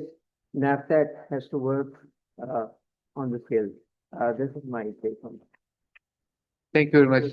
Like, as I told you all that we are already running short of time and we are behind the schedule. Just one last question from all the panelists. If you could respond in one statement. We talk of export, we talk of building AI, but we don't we understand that, or don't, as I see it, this very less R&D or institution or embedded within the university or independently working within a country. Unless you do that, how do you go from AI users to AI developers? Just one or two statements. If you allow me, and this is no rocket science. I mean, you look at how the Chinese developed, look at how Malaysia developed for that matter. So what you need is in a society, you need to have jobs. Because if you don't have jobs, you would have, crime go up and, other issues within the society. So what you do is you create a manufacturing base. Now, for that, what you can do at the start is to have other companies from other countries come in and, start off your manufacturing base. And what you're doing is providing them, cheap space, electricity, and human resource. So when you get that thing in order, so your society is at peace. In parallel, you start funding, creating R&D centers within universities. And the other thing that you do is that you have your universities close to these manufacturing plants. And then slowly and gradually, you ask those OEMs to have their design centers within those plants. So this is how you create these high-tech labs within universities, these development labs within the companies, which get human resource from the universities, and then you have lab PTC type organizations providing the lower cadre of workers. So this is how you create an ecosystem. And look at what the Chinese used to make. Nothing. Nothing, right? And then they started making things that even we would not prefer buying compared to Japanese other stuff. And then because the Chinese could do it in volume, and because they did it for so many years, the quality improved. But then it's only very lately that they started giving in their own design, their own brands coming in. That's because by then the population had learned that art. They had set up their own companies, and the same companies would start, manufacturing for Chinese brands. So that's exactly what we have to do here also. Unless we don't get this ecosystem right, but then, nothing to really worry about, because remember, even within this country, we have, cities like Gujarat, for example. They have an ecosystem. They do light machinery. So you have a lot of people there, but then for Gujarat to go up one notch, you have to have a nice R&D center, a nice university there. So if I could bring Sonia on this one. Yeah. So I would like to say we have already started it. So question आपने पूछा है, we have already started it. We cannot work in silos. This is the first thing. We have to involve the industry. My background is EdTech, education technology. So whenever I see any innovation, any technology, if it's in anywhere in the world, if it's in Pakistan, so I'll prefer focus on that, and I'll see how many students, how many people are interested to grab it. So what is our things to do? Our different organizations से यहाँ पे बैठे हैं, government के stakeholders हैं, private sector है. You need to promise yourself at least get 10 students. 10 students, okay, you see they have talent. The opportunities are there. Pakistan Software Export Board is basically providing 25 to 30,000 rupees per student for the training purposes. They're coming from the university. So बात नहीं आ गई, हमें पता नहीं है. हमें ये already start हो चुका है. So we need to work with organization like us, like different organizations जो IT sector में काम कर रहे हैं. I'm talking about IT side because मेरा काम वहाँ है, तो TVET की भी organizations हैं. There are different medical engineering organizations जहाँ पर 3 months लगाने हैं सिर्फ student ने. And वो जो बात करें हैं एक कमांडर साहब, it's very much possible we can train those students. On-job trainings are really important. If you don't have the on-job training, government of Pakistan ने आपके साथ वादा कर लिया है, पीसेप भी आ गया है, नेपटेक भी आ गया है, everybody is there, but we need to see exactly what the students want. AI पे काम करना चाहता है, मेटा पे काम करना चाहता है. Whenever I hire somebody in the office, they come to me and मैं उनसे पूछती हूँ आपने क्या पढ़ा है? They say cyber security. They know nothing about cyber security.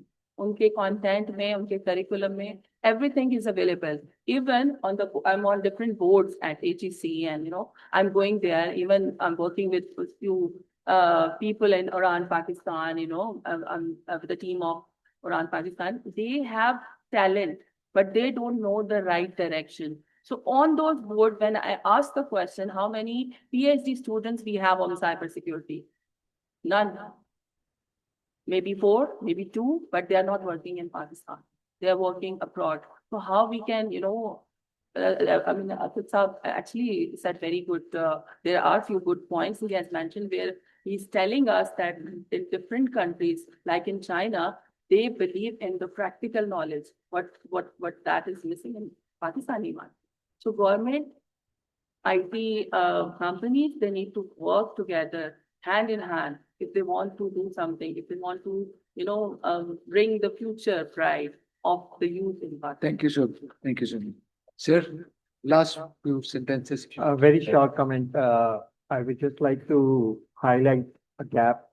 Like Saraswat said, we need to have R&D centers, manufacturing bases, industry together. I think the vision has been created by the authorities like STZA, but I see they have created places, but not interconnections. I mean, all the STZAs that I've visited are no more than, if no offense meant, are no more than co-working spaces. We have NASTP, we have NSTP. I work in NSTP. I have my company is in NSTP. We just live there, work there, have some amenities being made available. Nothing beyond. We don't have much connection with NERSC, no researchers being connected. So I think that gap has to be filled by some good people. Through governance, can only happen through governance. Thank you very much, sir. Thank you very much, panelists. I understand that there is something to do by the industry, there's something to do with academia, and there is a lot to do by the government. But the private sector has to come up. We can't leave things to the government. We have to collaborate, we have to coordinate and work together. Everybody has to step out of his comfort zone. Stop, I would say, pointing finger at others.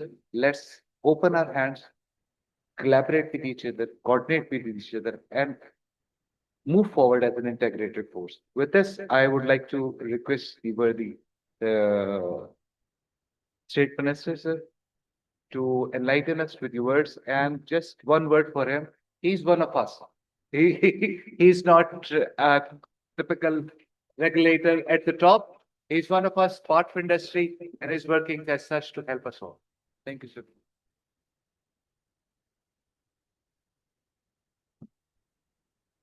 Bismillahirrahmanirrahim. Distinguished guests, ladies and gentlemen, it is a pleasure for me to join you this afternoon as we conclude a truly timely and impactful international conference on AI and future of work, digital nations in the next decade. I would like to begin by thanking Ikram Sehgal Saab, Chairman Pathfinder Group, for his vision and steadfast commitment for nation building through innovation. I also commend Air Marshal Asad Ikram Saab, President Pathfinder Citadel, for building an institution that connects policy, talent, and industry with purpose. My appreciation also goes to Professor Dr. Iqbal Chaudhry Saab, Coordinator General, Comstech, for strengthening global collaboration across OIC nations in science and technology. I extend my gratitude to all organizers, partners, participants who made this conference a huge success. Congratulations to everyone hosting such a forward-looking and globally relevant conference. One message is very clear. Artificial intelligence is no longer a future possibility. It is a present reality shaping economies, governance, and societies. The idea of digital nations is not just about technology adoption. It is about how nations govern better, grow faster, and include more citizens through digital capability. I value the contributions of all our speakers, particularly our international speakers who have shared global best practices on AI governance, workforce transition, ethics, and innovation. These perspectives remind us that while technology may be global, its impact is always local, and collaboration is very essential, as you rightly said, Chief. A central theme of this conference has been AI and future workforce. We are witnessing a shift where traditional job definitions are giving way to skills, adaptability, and lifelong learning. AI will undoubtedly automate tasks, but more importantly, it will augment human potential. The real challenge for governments is not job loss, but skill readiness.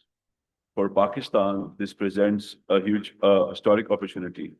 With a young population, expanding digital exports, and growing freelance economy, we can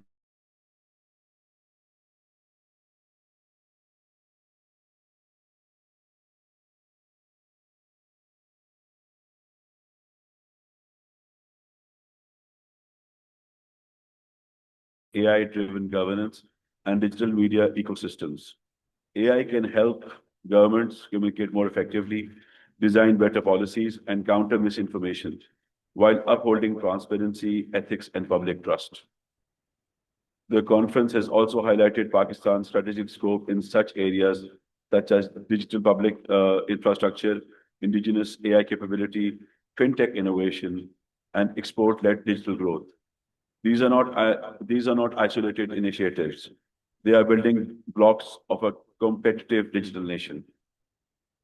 The government of Pakistan remains committed to supporting initiatives that build talent, enable innovation, and strengthen our digital economy so that AI becomes a force of inclusion, productivity, and national progress. Once again, my congratulations to the organizers and participants. I look forward to seeing today's idea translate into tomorrow's impact. Thank you very much, Pakistan Zindabad.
Thank you, everyone. To conclude the session, I'd like to request ABM Asad Ikram to please join us on stage for a few closing remarks. Thank you, sir. Assalamu alaikum once again. Ladies and gentlemen, it's been a great day. I'm sure all of you would have enjoyed because we had this nice conversation coming in from different aspects, from policy, governance, from the academia, as well as from the industry.